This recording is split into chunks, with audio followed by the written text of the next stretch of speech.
السلام عليكم ورحمة الله وبركاته. إن الحمد لله نحمده ونستعينه ونؤمن به ونتوكل عليه ونعوذ بالله من شرور أنفسنا ومن سيئات أعمالنا. من يهده الله فلا مضل له ومن يضلله فلا هادي له. أشهد أن لا إله إلا الله وحده لا شريك له وأشهد أن محمدًا عبده ورسوله أرسله بالهدى ودين الحق ليظهره على الدين كله ولو كره المشركون. اللهم صل على محمد وعلى آل محمد كما صليت على إبراهيم وعلى آل إبراهيم إنك حميد مجيد. اللهم بارك على محمد وعلى آل محمد كما باركت على إبراهيم وعلى آل إبراهيم إنك حميد مجيد. أما بعد فإن خير الكلام كلام الله وخير السنن سنن محمد صلى الله عليه وسلم وشر الأمور محدثاتها وكل محدثة بدعة وكل بدعة ضلالة وكل ضلالة في النار. أعوذ بالله من الشيطان الرجيم. يا أيها الذين آمنوا اتقوا الله حق تقاته ولا تموتن إلا وأنتم مسلمون. വേദിയിലിരിക്കുന്ന ആദരണീയനായ അധ്യക്ഷൻ, വേദിയിലും സദസ്സിലുമുള്ള നേതാക്കന്മാരെ, സഹോദരി സഹോദരന്മാരെ, സുഹൃത്തുക്കളെ, അല്ലാഹു സുബ്ഹാനഹു വ തആലയുടെ അപാരമായ അനുഗ്രഹത്താൽ അള്ളാഹുവിൻ്റെ ദീന് കേൾക്കുവാനും പഠിക്കുവാനും നമുക്കൊരവസരം ലഭിച്ചിരിക്കുകയാണ്. അല്ലാഹു സുബ്ഹാനഹു വ തആല ഇതൊരു സ്വാലിഹായ അമലായി നമ്മളിൽ നിന്ന് കബൂൽ ചെയ്യുമാറാകട്ടെ.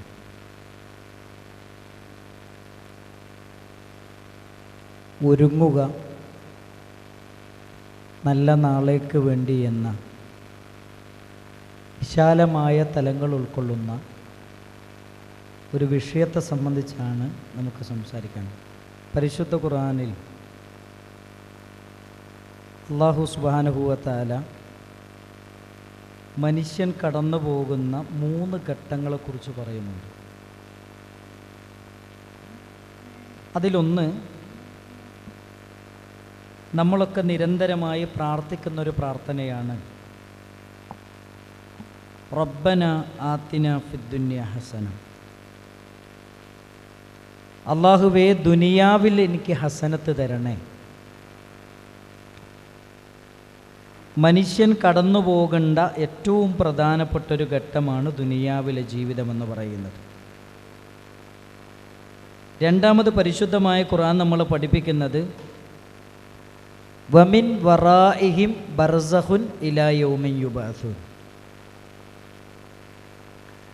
മരിച്ച് ഉയർത്തെഴുന്നേൽപ്പിനിടയിൽ മനുഷ്യൻ കഴിച്ചു കൂട്ടേണ്ട കാലഘട്ടമാണ് ബർസഖിയായ കാലഘട്ടമെന്ന് പറയുന്നത്. മൂന്നാമതായി പരിശുദ്ധ ഖുർആൻ പറയുന്നത് യൗമ യഖൂമുന്നാസു ലിറബ്ബിൽ ആലമീൻ. ലോകത്തുള്ള മുഴുവൻ മനുഷ്യരെയും ഏകനായ സർവാധിനാഥനായ റബ്ബിൻ്റെ മുന്നിൽ ഒരുമിച്ച് കൂട്ടപ്പെടും, അഥവാ പരലോക ജീവിതം. ഈ 3 ഘട്ടങ്ങളിലൂടെയാണ് ഒരു മനുഷ്യന് കടന്നു പോകേണ്ടത് എന്ന് പരിശുദ്ധ ഖുർആൻ വളരെ വ്യക്തമായി എന്നെയും നിങ്ങളെയും പഠിപ്പിക്കുന്നുണ്ട്. ഇതിലെ ഒന്നാമത്തെ ഘട്ടത്തിലൂടെയാണ് നമ്മൾ ഓരോരുത്തരും കടന്നുപോയിക്കൊണ്ടിരിക്കുന്നത്. ഇവിടെയാണ് ഗൗരവതലത്തിൽ ചില കാര്യങ്ങൾ ചിന്തിക്കുകയും ആലോചിക്കുകയും വേണ്ടത്. അലി ഇബ്നു അബീ ത്വാലിബ് റളിയല്ലാഹു അൻഹു പറയുന്ന ഒരു വാചകം നമ്മൾ ഓരോരുത്തരും ശ്രദ്ധിക്കണം. അലി ബിൻ അബീ താലിബ് റളിയല്ലാഹു അൻഹു പറഞ്ഞ വാചകം ഇതാണ്: ഇർതഹലത്തി ദുന്യാ മുദ്ബിറ. ദുനിയാവ് ഇങ്ങനെ കഴിഞ്ഞു പോയിക്കൊണ്ടിരിക്കുകയാണ്. വൽ ആഖിറത്തു മുഖ്ബില. പരലോകം നമ്മളിലേക്ക് അടുത്തുകൊണ്ടിരിക്കുകയാണ്. വലികുല്ലിൻ മിൻഹുമാ ബനൂൻ. ഇവ രണ്ടിനും അതിൻ്റേതായ ആളുകളുണ്ട്. എന്നിട്ട് അലി ബിൻ അബീ താലിബ് റളിയല്ലാഹു അൻഹു പറഞ്ഞ വാചകം ഇതാണ്: ഫകൂനു മിൻ അബ്നാഇൽ ആഖിറ. നിങ്ങൾ ആഖിറത്തിൻ്റെ സന്തതികളാകണം, പരലോകത്തിൻ്റെ സന്തതികളാകണം. വലാ തകൂനു മിൻ അബ്നാഇദ് ദുനിയ. നിങ്ങൾ ഒരിക്കലും ദുനിയാവിൻ്റെ സന്തതികളാകരുത്. എന്നിട്ട് അദ്ദേഹം അവസാനം പറഞ്ഞു വെച്ച വാചകം ഇതാണ്: ഫഇന്നൽ യൗമ അമൽ. ഇന്നത്തെ ദിവസം പ്രവർത്തിക്കാനുള്ളതാണ്. വലാ ഹിസാബ്. വിചാരണയുടെ ദിവസമല്ല. വഗദൻ. നാളെ എന്ന് പറയുന്നത്, മരണത്തിന് ശേഷമുള്ള ജീവിതം എന്ന് പറയുന്നത് ഹിസാബ്, അത് വിചാരണയുടെ ദിവസമാണ്. മാത്രമല്ല വലാ അമൽ, അവിടെ പ്രവർത്തനങ്ങൾ ചെയ്യാൻ പിന്നെ അവസരമില്ല എന്നാണ് പരിശുദ്ധമായ ഖുർആൻ നമ്മളെ പഠിപ്പിക്കുന്നത്.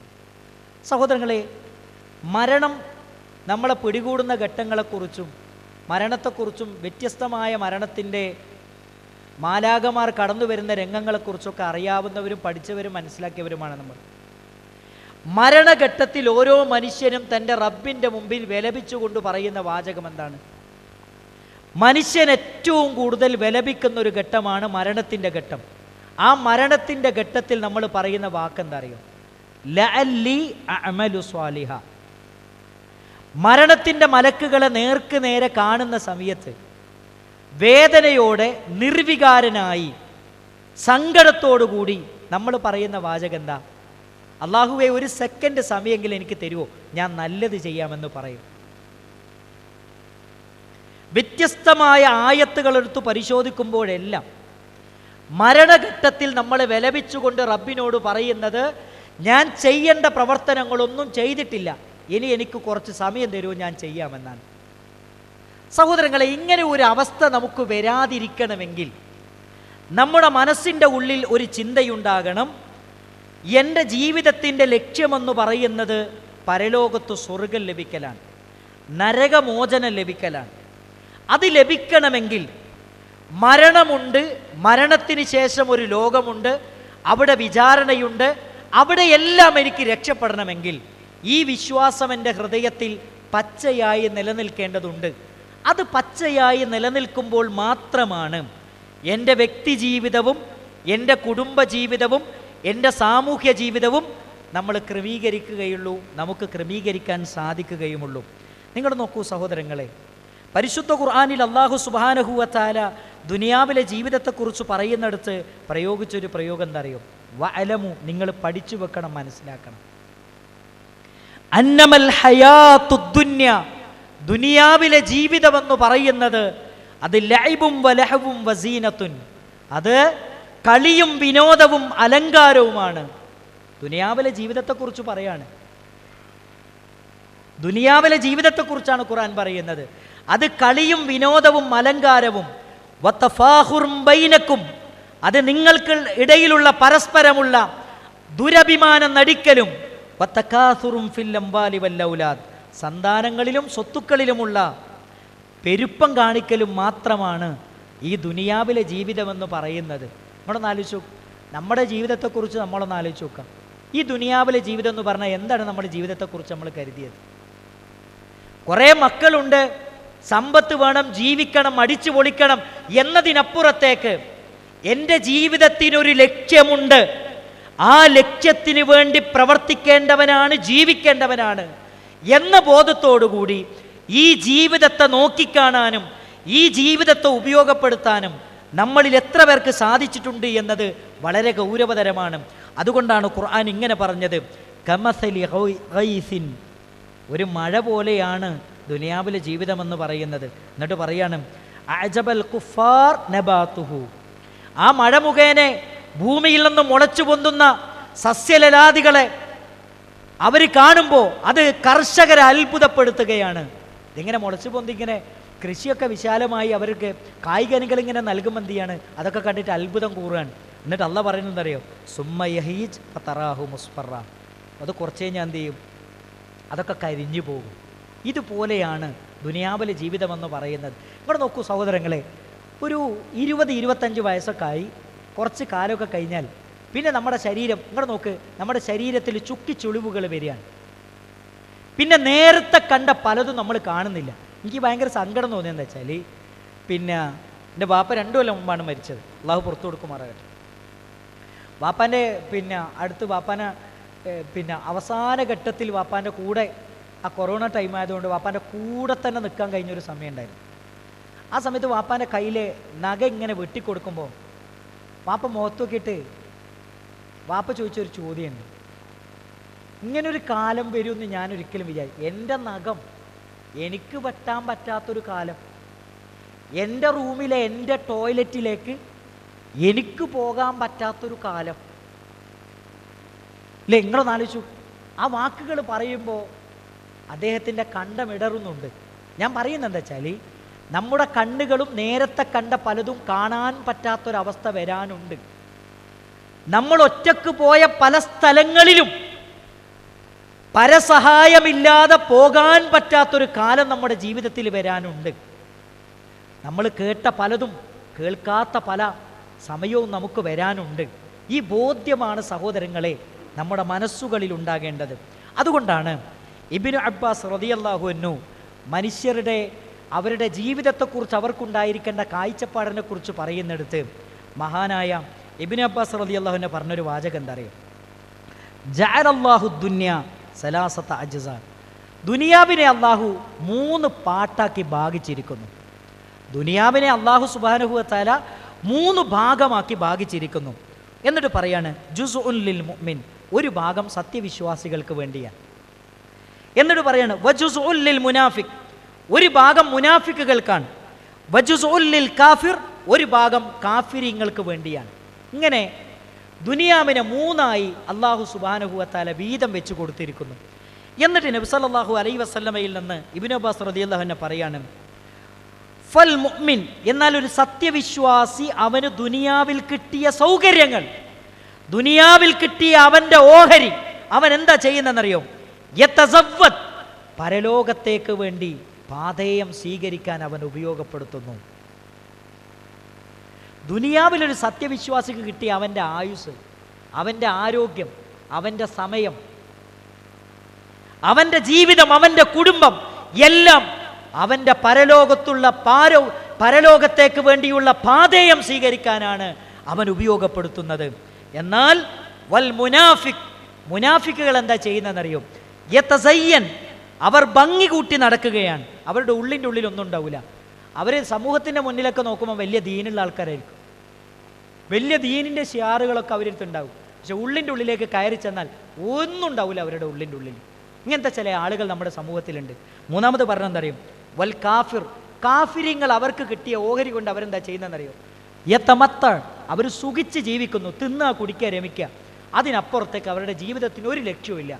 സഹോദരങ്ങളെ, ഈ 3 വിഭാഗം ആളുകളെയും മുന്നിൽ വെച്ചിട്ട് ഇതിലേതാണ് നമ്മളെന്ന് നമ്മൾ ഓരോരുത്തരും സ്വയം വിലയിരുത്തേണ്ടതുണ്ട്, ചിന്തിക്കേണ്ടതുണ്ട്, ആലോചിക്കേണ്ടതുണ്ട് എന്നാണ് എൻ്റെ പ്രിയപ്പെട്ട സഹോദരങ്ങളെ എനിക്ക് ഓർമ്മപ്പെടുത്താനുള്ളത്. അതുകൊണ്ട് നമ്മൾ സത്യവിശ്വാസികൾ അല്ലാഹു സുബ്ഹാനഹു വ തആല നമുക്ക് തന്ന ആയുസ്സും നമുക്ക് നൽകിയ ആരോഗ്യവും നമുക്ക് തന്ന ഒഴിവ് സമയവും നമുക്ക് തന്ന എല്ലാ സംവിധാനങ്ങളും ഉപയോഗപ്പെടുത്തിക്കൊണ്ട് പരലോകത്ത് സ്വർഗം കിട്ടാനുള്ള പണിയാണ് നമ്മൾ ചെയ്യേണ്ടത് എന്ന കാര്യം നമ്മൾ മറക്കരുത്. കാരണം നമ്മുടെ ജീവിതത്തിൽ നമ്മൾ വില കൽപ്പിക്കുന്നത് ദുനിയാവിലെ സുഖങ്ങളെക്കുറിച്ചല്ല, ദുനിയാവിലെ ഐശ്വര്യത്തെക്കുറിച്ചല്ല, ദുനിയാവിലെ അനുഭൂതികളെക്കുറിച്ചല്ല നമ്മൾ ചിന്തിക്കുന്നത്. നമ്മൾ ചിന്തിക്കുന്നത്, ഖുർആൻ നമ്മളെ പഠിപ്പിച്ചു, ബൽ തുസിറൂനൽ ഹയാത്തദ് ദുനിയ, നിങ്ങൾ ആഖിറത്തിന് വില കൽപ്പിക്കുന്നവരാണ്, ദുനിയാവിന് വില കൽപ്പിക്കുന്നവരല്ല. വൽ ആഖിറത്തു ഖൈറും വഅബ്ക, എന്നെന്നും നിലനിൽക്കുന്ന പരലോകത്തിന് വേണ്ടി പണിയെടുക്കുന്നവരാണ് ആര്? യഥാർത്ഥ സത്യവിശ്വാസികൾ എന്നാണ് പരിശുദ്ധ ഇസ്ലാം പറയുന്നത്. നിങ്ങൾ നോക്കൂ സഹോദരങ്ങളെ, നബി സല്ലല്ലാഹു അലൈഹി വസല്ലമയുടെ സ്വഹാബത്തിൻ്റെ ചരിത്രം പഠിക്കുമ്പോൾ നമുക്കത് ബോധ്യപ്പെടും. അവരല്ലേ നമ്മുടെ മാതൃക. ഒരിക്കൽ ബദർ യുദ്ധം നടക്കുകയാണ്. ബദറിൻ്റെ തലേ ദിവസം സത്യവിശ്വാസികൾ അവരുടെ വെള്ളക്കെട്ടിന് ചുറ്റും കാവൽ നിൽക്കുകയാണ് ചില സ്വഹാബിമാർ. അപ്പോൾ എന്ത് ചെയ്യാന്നറിയോ സഹോദരങ്ങളെ, മഹാനായ ഹാരിസത്ത് ബിൻ സുറാഖ റളിയല്ലാഹു അൻഹു വെള്ളം കുടിക്കാൻ വേണ്ടി ദാഹിച്ചിട്ട് എന്ത് ചെയ്തു, മുസ്ലിങ്ങളുടെ വെള്ളക്കെട്ടിൻ്റെ അടുക്കലേക്ക് ചെല്ലാണ്. സ്വഹാബിയാണ്. അങ്ങനെ വെള്ളക്കെട്ടിൻ്റെ അടുക്കലേക്ക് ചെന്നപ്പോൾ നബി സല്ലല്ലാഹു അലൈഹി വസല്ലമയുടെ സ്വഹാബിമാരിൽപ്പെട്ട സ്വഹാബിമാരിൽ ഒരു സ്വഹാബി ഇത് ശത്രുവാണെന്ന് തെറ്റിദ്ധരിച്ച് എന്ത് ചെയ്തു, ഒരു അമ്പ ചെയ്തു. അദ്ദേഹത്തിൻ്റെ കണ്ടനാളിയിൽ കൊണ്ട് അദ്ദേഹം മരിച്ചു വീഴാൻ. അങ്ങനെ ബദർ യുദ്ധം വിജയിച്ച് നബി സല്ലല്ലാഹു അലൈഹി വസല്ലമയും സഹാബിമാരും വിജയശ്രീലാളിതരായി തിരിച്ചു വരുന്ന സമയത്ത് വഴിയിലൊരു ഉമ്മ ഇങ്ങനെ കാത്തുക്കുന്നുണ്ട്. ആ ഉമ്മനോട് പറയാണ്, എന്താ ആൾക്കാർ പറയണമെന്നറിയോ, നിങ്ങളെ ഹാരിസ ഇന്നലെ ഒരു സഹാബത്തിൻ്റെ അമ്പേറ്റ് മരിച്ചിട്ടുണ്ട്. ഷഹീദൊന്നല്ലട്ടോ, ഷഹീദല്ലട്ടോ, ഇന്നലെ ഒരാളുടെ അമ്പേറ്റ് മരിച്ചതാണ് കേട്ടോ. ആ ഉമ്മാൻ്റെ മനസ്സിൽ വേദന കുടുങ്ങി. ആ ഉമ്മ സങ്കടപ്പെടാൻ തുടങ്ങി, ഉമ്മ കരയാൻ തുടങ്ങി. നബി സല്ലല്ലാഹു അലൈഹി വസല്ലമയെ കാത്തിരുന്നു. അള്ളാഹുവിൻ്റെ റസൂൽ കരീം സല്ലല്ലാഹു അലൈഹി വസല്ലമ വന്നപ്പോൾ അള്ളാഹിൻ്റെ റസൂലിനോട് ചോദിച്ചു, അള്ളാഹിൻ്റെ റസൂലേ, എൻ്റെ ഹാരിസക്ക് എന്തു പറ്റി പ്രവാചകരെ, എൻ്റെ പ്രിയപ്പെട്ട ഹാരിസക്ക് എന്തു പറ്റി? അള്ളാഹിൻ്റെ റസൂല് പറഞ്ഞു, സഹാബത്തിൻ്റെ കയ്യിൽ നിന്ന് അബദ്ധത്താൽ ഒരു അമ്പേറ്റ് മരിച്ചതാണ്. ഉടനെ തന്നെ ആ ഉമ്മ ചോദിക്കുന്ന ചോദ്യം എന്താ അറിയോ, എൻ്റെ ഹാരിസക്ക് സ്വർഗം ഉണ്ടാവുമോ റസൂലേ, എൻ്റെ ഹാരിസക്ക് സ്വർഗം ഉണ്ടാവുമോ റസൂലേ? അള്ളാഹിൻ്റെ റസൂൽ കരീം സല്ലല്ലാഹു അലൈഹി വസല്ലമ തിരിച്ചു പറഞ്ഞ മറുപടി എന്താ അറിയോ, ഹാരിസക്ക് ഒരു സ്വർഗമല്ല, ഹാരിസക്ക് സ്വർഗങ്ങളുണ്ട്. ഇത് കേട്ടപ്പോൾ നിങ്ങൾ നോക്കൂ, ഒരു മകൻ മരിച്ചിട്ട് അതിൻ്റെ വേദന നിൽക്കുന്ന ഉമ്മ പറയാണ്, എനിക്കൊന്നും കേൾക്കണ്ട, എൻ്റെ മോന് സ്വർഗം കിട്ടുമോ, എന്നാൽ ഞാൻ ക്ഷമിച്ചിരിക്കുന്നു, ഇനി എനിക്കൊന്നും കേൾക്കണ്ട. ഇതാണ് നബി സല്ലല്ലാഹു അലൈഹി വസല്ലമയുടെ സ്വഹാബിമാർ. സ്വർഗത്തിന് വേണ്ടി, പരലോക ജീവിതത്തിന് വേണ്ടി, മരണാനന്തര ജീവിതത്തിന് വേണ്ടി എന്ത് പ്രതിബന്ധങ്ങളെയും ഏത് പ്രതിസന്ധികളെയും ഏത് പരീക്ഷണത്തിൻ്റെ തീച്ചൂളകളെയും അതിജീവിക്കാനുള്ള ഈമാനികമായ കരുത്ത് നമ്മുടെ പൂർവികർക്കുണ്ടായിരുന്നു. അതുകൊണ്ട് പ്രിയപ്പെട്ട സഹോദരങ്ങളെ, നമ്മളും ജീവിതത്തിൻ്റെ മുഴുവൻ മേഖലകളിലും നമ്മളും വില കൽപ്പിക്കേണ്ടത് ദുനിയാവിലെ സുഖങ്ങൾക്കല്ല, ദുനിയാവിലെ ഐശ്വര്യങ്ങളല്ല, ദുനിയാവിലെ കയ്യടിയല്ല, ദുനിയാവിലെ സ്വീകാര്യതയല്ല. പരലോകത്ത് റബ്ബിൻ്റെ സ്വീകാര്യതയും റബ്ബിൻ്റെ തൃപ്തിയും റബ്ബിൻ്റെ സ്വർഗവും അതല്ലാത്ത ഒന്നും നമ്മുടെ മനസ്സിൻ്റെ ഉള്ളിൽ ഉണ്ടാകാൻ പാടില്ല സഹോദരങ്ങളെ. ഞാനൊരൊറ്റ കാര്യം കൂടെ പറയട്ടെ. നബി സല്ലല്ലാഹു അലൈഹി വസല്ലമ പറയുന്നൊരു ദീർഘമായൊരു ഹദീസ് ഉണ്ട്. എന്താ ഹദീസിലുള്ളതെന്നറിയോ? സ്വർഗത്തിൻ്റെ ആളുകളെ മുഴുവനും സ്വർഗത്ത് പ്രവേശിപ്പിച്ചു, നരകത്തിൻ്റെ ആളുകളെ മുഴുവനും നരകത്ത് പ്രവേശിപ്പിച്ചു. സ്വർഗക്കാരും നരകത്തിലും സ്വർഗത്തിൽ പ്രവേശിപ്പിക്കപ്പെട്ടു. അവസാനം എന്താ ചെയ്യുന്നറിയോ? സ്വർഗത്തിൻ്റെ നരകത്തിൻ്റെ ഇടയിലേക്ക് മരണത്തെ കൊണ്ടുവന്നു. എന്നിട്ട് മരണത്തെ അറുക്കുകയാണ്, മരണത്തെ അറുത്തു. എന്നിട്ട് നരകക്കാരോട് വിളിച്ചിട്ട് പറയാണ്, നരകക്കാരെ, ലാ മൗത്ത്, ഇനി നിങ്ങൾക്ക് മരണമില്ല. നരകക്കാർ ഇത് കേട്ടതോടുകൂടി അവരുടെ ബേജാറ് കൂടാൻ. കാരണം എന്താ? നരകത്തിലെ വേദനിക്കുന്ന ശിക്ഷകൾ അവരനുഭവിച്ചു കൊണ്ടിരിക്കുമ്പോൾ അത് സഹിക്കവയ്യാതെ അവർ ആലോചിക്കാണ്, ഒന്നും മരിച്ചു കിട്ടിയിരുന്നുവെങ്കിൽ. അപ്പോഴാണ് വിളിച്ചു പറയുന്നത്, ഇനി നിങ്ങൾക്ക് മരണമില്ല. അതോടുകൂടി അവരുടെ സങ്കടവും വേദനയും വർദ്ധിക്കാൻ. നേരെ സ്വർഗക്കാരുടെ നേരെ തിരിഞ്ഞു നിന്നിട്ട് പറയാണ്, സ്വർഗക്കാരെ, ഇനി നിങ്ങൾക്ക് മരണമില്ല. അപ്പോൾ സ്വർഗക്കാരുടെ സന്തോഷം വർദ്ധിക്കുകയാണ്. കാരണം എന്താ? ഈ സുഖങ്ങളും സൗകര്യങ്ങളൊക്കെ ഇപ്പോൾ അവസാനിച്ച്, ഞങ്ങൾ മരിച്ച് അവസാനിച്ച് പോകുന്നുള്ള പേടിയാണ്. അവരോട് പറയാൻ, ഇനി നിങ്ങൾക്ക് മരണമില്ല. അതാണ് സഹോദരങ്ങളെ പരലോകത്തെ സുഖങ്ങൾ എന്ന് പറയുന്നത്, പരലോകത്തിലെ സൗകര്യങ്ങൾ എന്ന് പറയുന്നത്, പരലോകത്തിലുള്ള ആനന്ദമെന്ന് പറയുന്നത് അത് നിലക്കാത്ത ശാശ്വതമായ ആനന്ദമാണ്. നിങ്ങൾ നോക്കൂ, നമ്മൾ അനുഭവിച്ചുകൊണ്ടിരിക്കുന്ന ഏത് ആനന്ദമെടുത്ത് പരിശോധിച്ചു നോക്കിയാലും ദിവസങ്ങൾ മാത്രം ആയുസ്സുള്ള, മാസങ്ങൾ മാത്രം ആയുസ്സുള്ള ആനന്ദങ്ങളും അനുഭൂതികളും സൗകര്യങ്ങളും മാത്രമേ ഈ ദുനിയാവിലുള്ളൂ. ഏത് സൗകര്യങ്ങൾ എടുത്ത് പരിശോധിച്ചു, ഏത് സംവിധാനങ്ങൾ എടുത്ത് പരിശോധിച്ചു, നമ്മൾ അനുഭവിക്കുന്ന ഏത് സുഖങ്ങൾ എടുത്ത് പരിശോധിച്ച് നോക്കൂ. അതിനൊക്കെ ഒരു പരിധിയുണ്ട്, പരിമിതിയുണ്ട്. അതിൻ്റെ അപ്പുറത്തൊക്കെ നമുക്ക് അനുഭവിക്കാൻ പറ്റില്ല. പരിധിയില്ലാതെ അനുഭവിക്കാൻ പറ്റിയ അനുഗ്രഹം ഏതാണെന്നറിയോ? അത് സ്വർഗത്തിലെ അനുഗ്രഹമാണ്. ഇത് നമ്മൾ മനസ്സിലാക്കണം. അതാണ് പ്രവാചക തിരുമേനി സല്ലല്ലാഹു അലൈഹി വസല്ലം നമ്മളെ പഠിപ്പിച്ചത്. റസൂലുള്ളാഹി സല്ലല്ലാഹു അലൈഹി വസല്ലം പറഞ്ഞൊരു വാചകം എന്താ അറിയോ സഹോദരങ്ങളെ? മൻ കാനത്തിൽ ആഖിറതു ഹമ്മ, ഒരാളുടെ ജീവിതത്തിൻ്റെ ലക്ഷ്യം പരലോകമാണെങ്കിൽ, നിങ്ങൾ നോക്കണേ, ഇനി ഞാൻ പറയുന്ന വാചകങ്ങളൊന്ന് ശ്രദ്ധിക്കണേ. അടിവരട്ട് പഠിച്ചു വെക്കേണ്ട ഒരു വാചകമാണ് അടുത്തത്. എന്താണെന്നറിയോ? ഒരു മനുഷ്യൻ്റെ ജീവിതത്തിൻ്റെ ഏത് ഘട്ടത്തിലും പരലോകമാണ് അവൻ്റെ ലക്ഷ്യമെങ്കിൽ, ജഅലല്ലാഹു ഗിനാഹു ഫീ ഖൽബിഹി, അവൻ്റെ ഹൃദയത്തിൽ അള്ളാഹു ഐശ്വര്യം കൊടുക്കുന്നതാണ്. നിങ്ങളൊന്ന് ആലോചിച്ചു, അവൻ്റെ ഹൃദയത്തിൽ അള്ളാഹു ഐശ്വര്യം സമ്മാനിക്കുന്നതാണ് സഹോദരങ്ങളെ. വലിയ വീടും സൗകര്യവും സംവിധാനങ്ങളൊക്കെ ഉണ്ട്.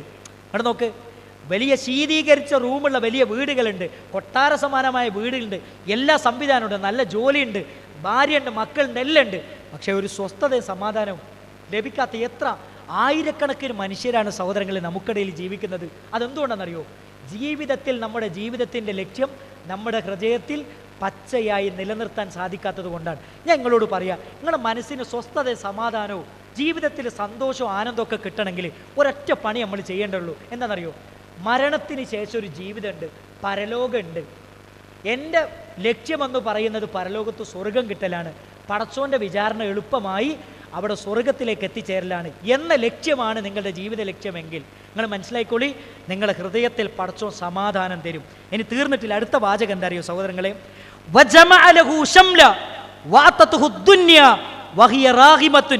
നമ്മൾ ആഗ്രഹിക്കുന്നതെന്തും അള്ളാഹു നമുക്ക് നേടിത്തരുന്നതാണ്. നമ്മൾ ആഗ്രഹിക്കുന്ന എന്തൊക്കെ കാര്യങ്ങളുണ്ട് സഹോദരങ്ങളെ, നമ്മൾ ആഗ്രഹിക്കുന്ന എന്തൊക്കെ കാര്യങ്ങളുണ്ട്. ഇപ്പം കഴിഞ്ഞ 2 ആഴ്ച മുമ്പ് സഹോദരങ്ങളെ, എൻ്റെ മൊബൈലിൽ ഞാൻ മെമ്പറിലേക്ക് കയറുന്നതിൻ്റെ തൊട്ട് മുമ്പ് എൻ്റെ മൊബൈലിലേക്ക് ഒരു കോള് വരികയാണ്. എന്താ കോള് എന്നറിയോ? എൻ്റെ ഒരു സുഹൃത്തിൻ്റെ കോളാണ്. അവൻ്റെ വാപ്പ 3 മാസം മുമ്പ് ക്യാൻസർ എന്ന് പറയുന്ന രോഗം ബാധിച്ച് മരിച്ച സുഹൃത്താണ്. അവൻ പറയാണ്, കഴിഞ്ഞ 2 ദിവസങ്ങൾക്ക് മുമ്പ് ഉമ്മക്ക് ചെറിയൊരു പ്രശ്നം ഉണ്ടായിട്ട് ഉമ്മനെ ഞങ്ങൾ ഹോസ്പിറ്റലിൽ കൊണ്ടുപോയി ചെറിയൊരു പരിശോധന നടത്തിയപ്പോൾ കിഡ്നിയിൽ 16 സെൻറ്റിമീറ്റർ നീളത്തിലുള്ള ഒരു വലിയൊരു മുഴയുണ്ട്. അത് നീക്കം ചെയ്ത് ബയോപ്സി ചെയ്യണമെന്നാണ് പറയുന്നത്. അത് നിങ്ങൾ പ്രാർത്ഥിക്കണം. ഇവിടെ ആലോചിച്ചു, നിങ്ങൾ നോക്കണേ, 2 ദിവസം കഴിഞ്ഞ് കിഡ്നി റിമൂവ് ചെയ്ത് ആ മുഴയെടുത്ത് പരിശോധനയ്ക്ക് അയച്ച് 2 ആഴ്ച സമയം, ബയോപ്സിൻ്റെ സമയം. ആ സമയത്ത് ആ കുട്ടി വിളിച്ചിട്ട് പറയണമെന്ന് പറയും, ആ ഉമ്മയും വിളിച്ചിട്ട് ഒന്ന് പ്രാർത്ഥിക്കണം. ഇങ്ങോട്ട് ആലോചിച്ചു, നമ്മളൊക്കെ ഇത്തരം ഒരു ഘട്ടം നമുക്കൊക്കെ കഴിഞ്ഞു പോയിട്ടില്ലേ? പ്രാർത്ഥനക്കുത്തരം കിട്ടണമെന്ന് നമ്മൾ ആഗ്രഹിച്ച ഘട്ടം. അതാണ് നബി തങ്ങൾ പറഞ്ഞത്, നിങ്ങൾ ആഗ്രഹിച്ചത് പടച്ച റബ്ബ് നിങ്ങൾക്ക് തരും. തരണമെങ്കിൽ എന്തു വേണം? നിങ്ങളുടെ ഉള്ളിൻ്റെ ഉള്ളിൽ ജീവിതത്തിൽ എപ്പോഴും മരണാനന്തര ജീവിതമായിരിക്കണം നമ്മുടെ ലക്ഷ്യം, ആഖിറമായിരിക്കണം നമ്മുടെ ലക്ഷ്യം. ദുനിയാവിൽ ജയിക്കലല്ല, പരലോകത്ത് വിജയിക്കലായിരിക്കണം നമ്മുടെ ലക്ഷ്യം. എന്നിട്ട് നബി സല്ലല്ലാഹു അലൈഹി വസല്ലം പറയാണ്, അടുത്ത വാചകം എന്തറിയും? വാത്തത്തുഹു ദുന്യ വഹിയ റാഹിമ. നിങ്ങൾ ആഗ്രഹിച്ച വേറെയും കുറേ കാര്യങ്ങളുണ്ടാകും. അതൊരിക്കലും നിങ്ങൾ അങ്ങോട്ട് ചെന്നിട്ട് അധ്വാനിച്ച് നേടുമൊന്നും വേണ്ട, അത് പടച്ചോൻ ഇങ്ങോട്ട് കൊണ്ടുവന്ന് തരും. നിങ്ങളൊന്ന് ആലോചിച്ച് നോക്കൂ, നമ്മുടെയൊക്കെ ജീവിതത്തിൽ നമ്മുടെ മക്കളെ കെട്ടിക്കുന്ന സമയത്തൊക്കെ നമ്മൾ ഭയങ്കര ബേജാറായിരിക്കും. പടച്ചോനെ, ഏത് പുതിയാപ്പിളേരാണ് വരിക, നല്ല പുതിയാപ്പിളേനെ കിട്ടുമോ, എന്തായിരിക്കും സ്ഥിതി, ഇങ്ങനെയൊക്കെ ഭയങ്കര ബേജാറിലായിരിക്കും നമ്മളെല്ലാവരും ഉണ്ടാവുക. എന്നാലോ കല്യാണത്തിൻ്റെ സമയമാകുമ്പോൾ നമുക്ക് നല്ലൊരു ചെക്കനെ പടച്ചോൻ എങ്ങനെയെങ്കിലും നമ്മുടെ മുന്നിലേക്ക് ഇങ്ങോട്ട് എത്തിച്ചേരും. കല്യാണം കഴിപ്പിച്ച് വളരെ സന്തോഷത്തോടു കൂടി ജീവിക്കുമ്പോഴാണ് പടച്ചോനെ ഞാൻ ആഗ്രഹിച്ചതുപോലെ തന്നെ കിട്ടിയല്ലോ എന്നൊരു ആശ്വാസത്തിൻ്റെ വാക്കുകൾ, നെടുവീർപ്പുകൾ നമ്മുടെ ഭാഗത്തു നിന്നുണ്ടാകുന്നത്. അതെന്തുകൊണ്ടാണെന്നറിയോ? നമ്മുടെ ഹൃദയത്തിൻ്റെ ഉള്ളിൽ റബ്ബിനെക്കുറിച്ചുള്ള ചിന്തയും ബോധവും പരലോകത്തെക്കുറിച്ചുള്ള കൃത്യമായ നമ്മുടെ ബോധവും ഉള്ളത് കൊണ്ടാണ് നമുക്ക് അങ്ങനെയൊക്കെ ലഭിക്കുന്നത് എന്ന കാര്യം നമ്മൾ ഒരിക്കലും മറക്കരുത്. എന്നിട്ട് നബി സല്ലല്ലാഹു അലൈഹി വസല്ലം ഒരു കാര്യം കൂടി ഇതിൻ്റെ കൂടെ ചേർത്ത് പറഞ്ഞു. എന്താ പറഞ്ഞതെന്നറിയും? വമൻ കാനത്തി ദുന്യ ഹമ്മ, ഒരാളുടെ ജീവിത ലക്ഷ്യമെന്ന് പറയുന്നത് അത് ദുനിയാവാണെങ്കിൽ ജഅലല്ലാഹു ഫഖറ ബൈന ഐനൈ, ജീവിതത്തിൽ അവൻ എത്ര അധ്വാനിച്ചാലും അവൻ്റെ പ്രശ്നങ്ങളും പ്രയാസങ്ങളും തീരൂല. എല്ലുമുറിയ പണിയെടുത്താലും അവൻ്റെ പ്രശ്നങ്ങളും പ്രയാസങ്ങളും തീരില്ല. നിങ്ങൾ നോക്ക്, 1,00,000 ഉറുപ്യ മാസത്തിൽ ശമ്പളം വാങ്ങുന്നുണ്ട്, എന്നാലും മാസം 15 കഴിഞ്ഞാൽ ആളുകളുടെ അടുത്ത് നിന്ന് കടം വാങ്ങേണ്ട ഒരു അവസ്ഥ. നിങ്ങളൊന്ന് ആലോചിച്ചു, വലിയ വീടുണ്ട്, സൗകര്യങ്ങളുണ്ട്, സംവിധാനമുണ്ട്, എന്നിട്ടും പ്രയാസങ്ങളും പ്രശ്നങ്ങളും അനുഭവിച്ചു കൊണ്ടിരിക്കുന്ന എത്ര കുടുംബങ്ങൾ നമുക്കിടയിലുണ്ട്. അതാണ് ഞാൻ പറയുന്നത്, ദുനിയാവാണ് നമ്മുടെ ജീവിതത്തിൻ്റെ ലക്ഷ്യമെങ്കിൽ നമ്മൾ തിരിച്ചറിയേണ്ടത് എപ്പോഴും ദാരിദ്ര്യമായിരിക്കും നമ്മുടെ മനസ്സിലുണ്ടാവുക. മാത്രമല്ല നമ്മൾ വിചാരിച്ചതൊന്നും നമുക്ക് ലഭിക്കുകയുമില്ല.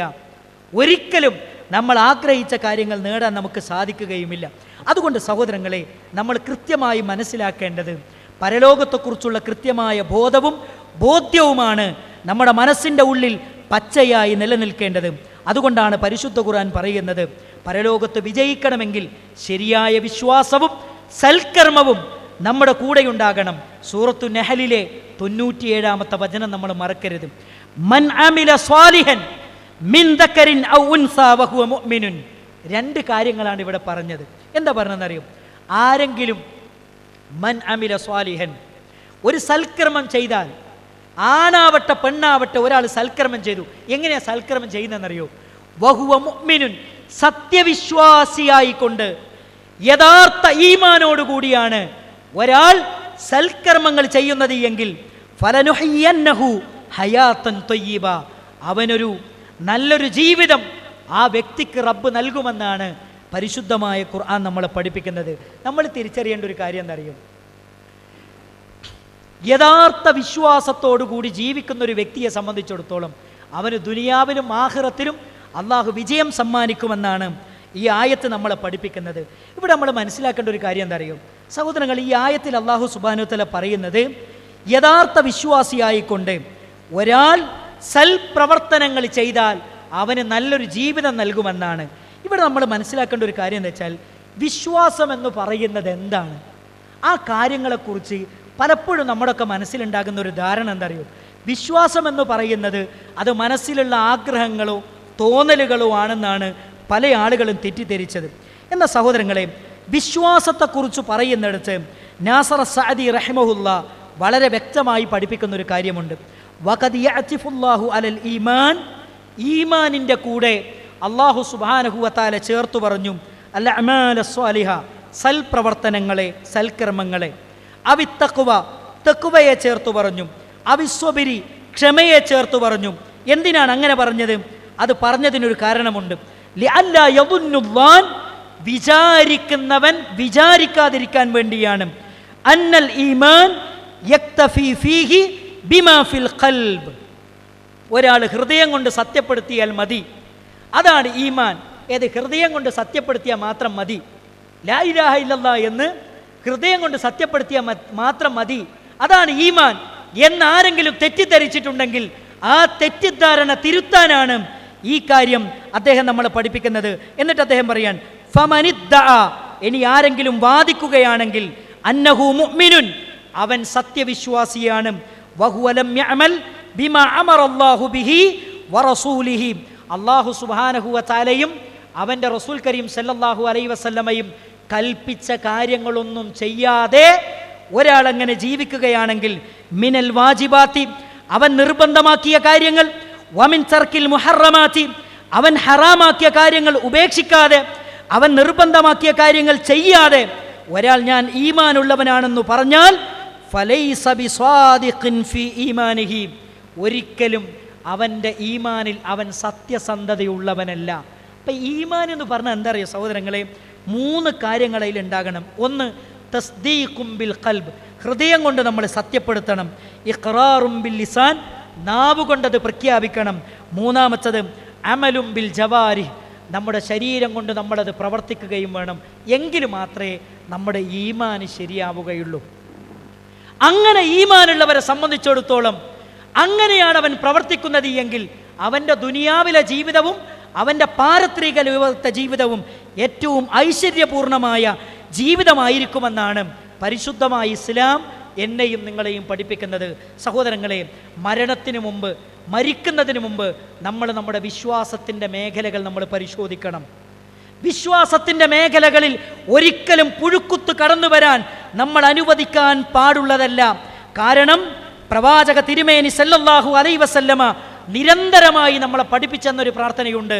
റബ്ബന ലാ തുസിഗ് ഖുലൂബന ബഅദ ഇദ് ഹദൈതന, അല്ലാഹുവേ ഹിദായത്തിൻ്റെ മാർഗത്തിലേക്ക് എന്നെ ചേർത്തതിന് ശേഷം ആ മാർഗത്തിൽ നിന്ന് എന്നെ തെറ്റിച്ച് കളയരുത് എന്ന് പ്രവാചക തിരുമേനി സല്ലല്ലാഹു അലൈഹി വസല്ലമ നമ്മളെ പ്രാർത്ഥിക്കാൻ വേണ്ടി പഠിപ്പിച്ചിട്ടുണ്ട്.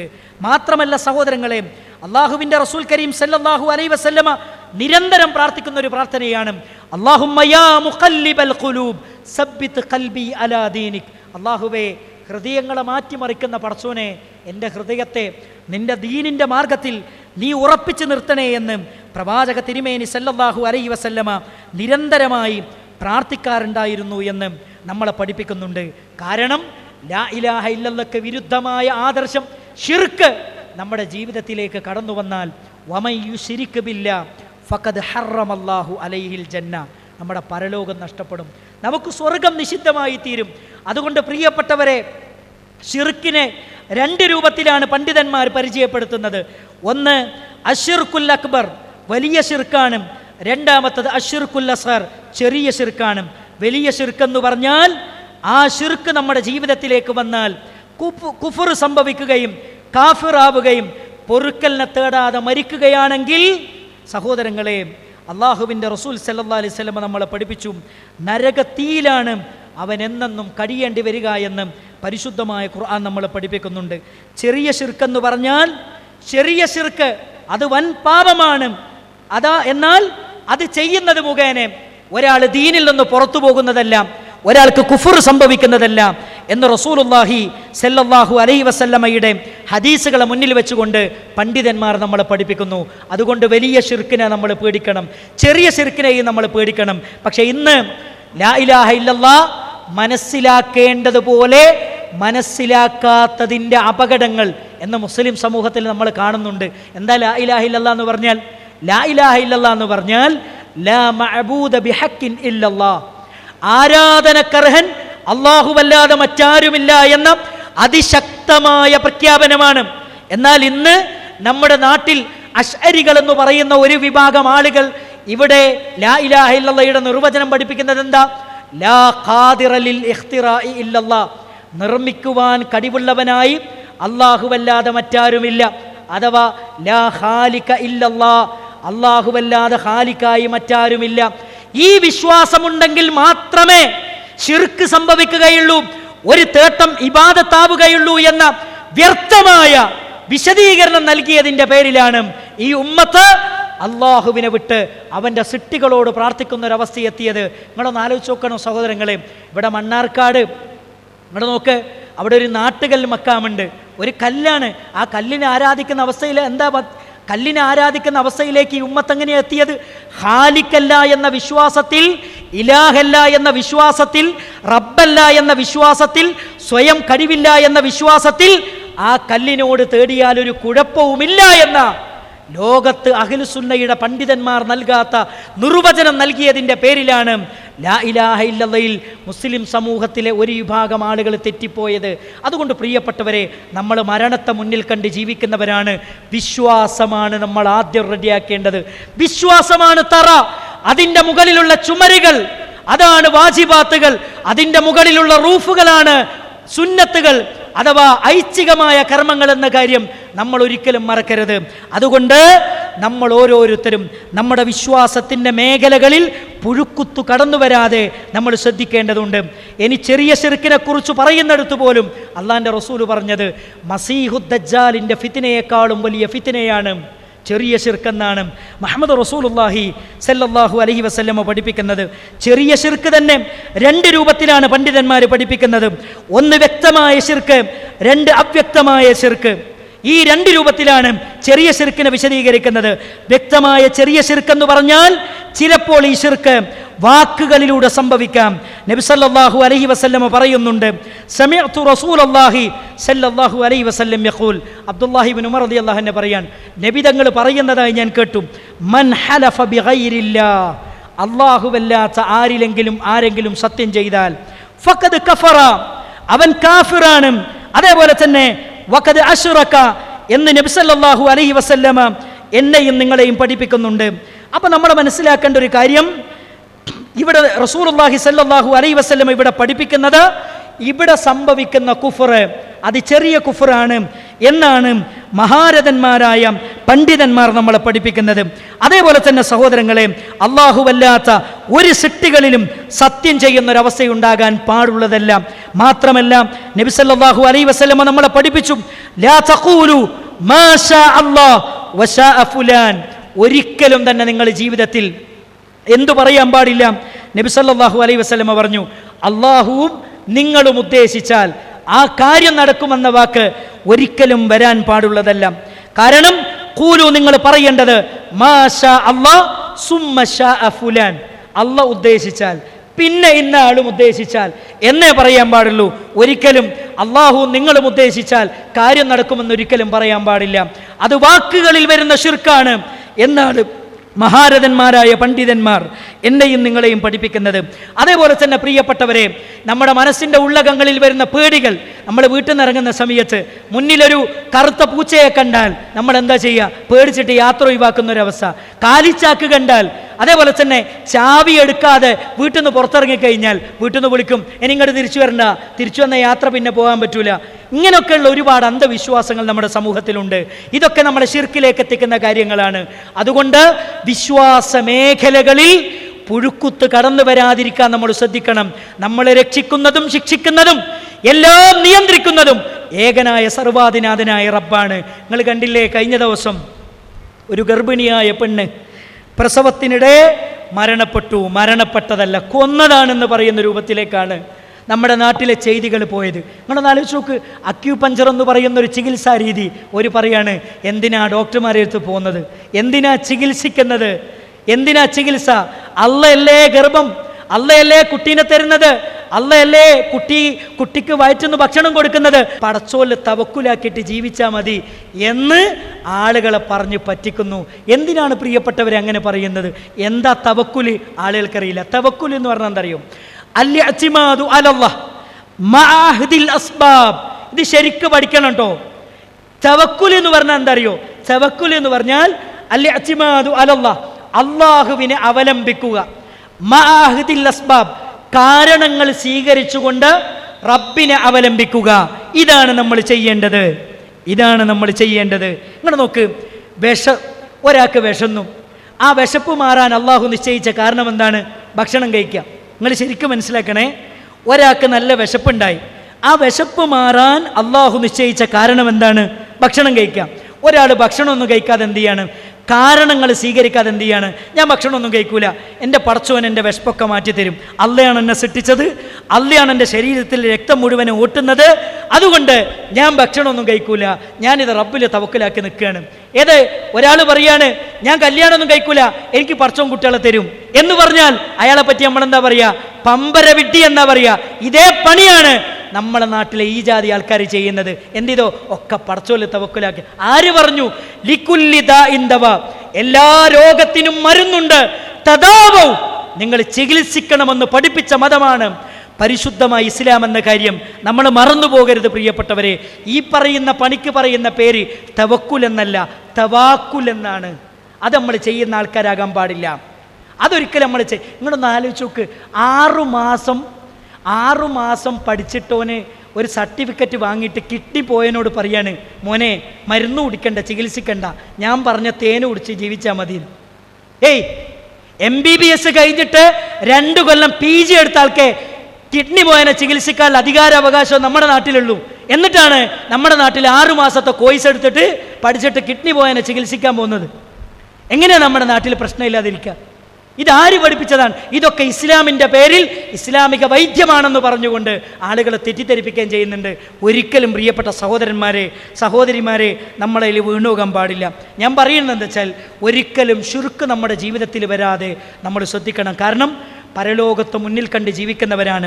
മഹാനായ നബി കരീം സല്ലല്ലാഹു അലൈഹി വസല്ലമ പഠിപ്പിച്ചു, അലാ അദുല്ലുക അലാ മാ യദ്ഹബു സിഹാറ ശിർകി വകബീറ, ശിർക്ക് ചെറുതാണെങ്കിലും വലുതാണെങ്കിലും അതിൽ നിങ്ങളിൽ നിന്ന് പോക്കിക്കിട്ടാൻ ഞാൻ നിങ്ങൾക്കൊരു കാര്യം പറഞ്ഞു തരാം. എല്ലാ പ്രഭാതത്തിലും നിങ്ങൾ റബ്ബിനോട് പ്രാർത്ഥിക്കണം. എന്താണ് പ്രാർത്ഥിക്കേണ്ടത്? അല്ലാഹുമ്മ ഇന്നി അഊദു ബിക അൻ നുശ്രിക ബിക വഅനാ അലം വഅസ്തഗ്ഫിറുക ലിമാ ലാ അലം. ലോകത്തിന്റെ നേതാവ് സല്ലല്ലാഹു അലൈഹി വസല്ലമ പറയാൻ, അല്ലാഹുമ്മ ഇന്നി അഊദു ബിക, അല്ലാഹുവേ ഞാൻ നിന്നോട് രക്ഷ തേടുകയാണ് റബ്ബേ, അന്നുശ്രിക ബിക വഅനാ അലം, അറിഞ്ഞുകൊണ്ട് നിന്നിൽ പങ്കു ചേർക്കുന്നതിനെ ഞാൻ നിന്നോട് രക്ഷ ചോദിക്കുന്നു റബ്ബേ, വഅസ്തഗ്ഫിറുക ലിമാ ലാ അലം, അറിവില്ലായ്മ കൊണ്ട് നിന്നിൽ പങ്കു ചേർത്തതിനെ ഞാൻ നിന്നോട് പൊറുക്കലിനെ തേടുന്നു റബ്ബേ എന്ന് നിരന്തരമായി പ്രാർത്ഥിക്കുവാൻ മുഹമ്മദ് നബി സല്ലല്ലാഹു അലൈഹി വസല്ലം എന്നെയും നിങ്ങളെയും പഠിപ്പിക്കുകയാണ് പ്രിയപ്പെട്ടവരെ. അതുകൊണ്ട് റബ്ബിനോട് നിരന്തരമായി നമ്മൾ തേടേണ്ടതുണ്ട്. മാത്രമല്ല നബി തങ്ങൾ പഠിപ്പിച്ചില്ലേ, അല്ലാഹുമ്മ ഇന്നി അഊദു ബിക മിനൽ കുഫ്രി വൽ ഫഖ്രി, അല്ലാഹുവേ ഞാൻ എപ്പോഴും നിന്നോട് കുഫറിൽ നിന്ന് രക്ഷ ചോദിക്കുകയാണ് റബ്ബേ, അതേപോലെ തന്നെ ദാരിദ്ര്യത്തിൽ നിന്ന് രക്ഷ ചോദിക്കുന്നു റബ്ബേ. അതേപോലെ തന്നെ നബി തങ്ങൾ പറയാണ്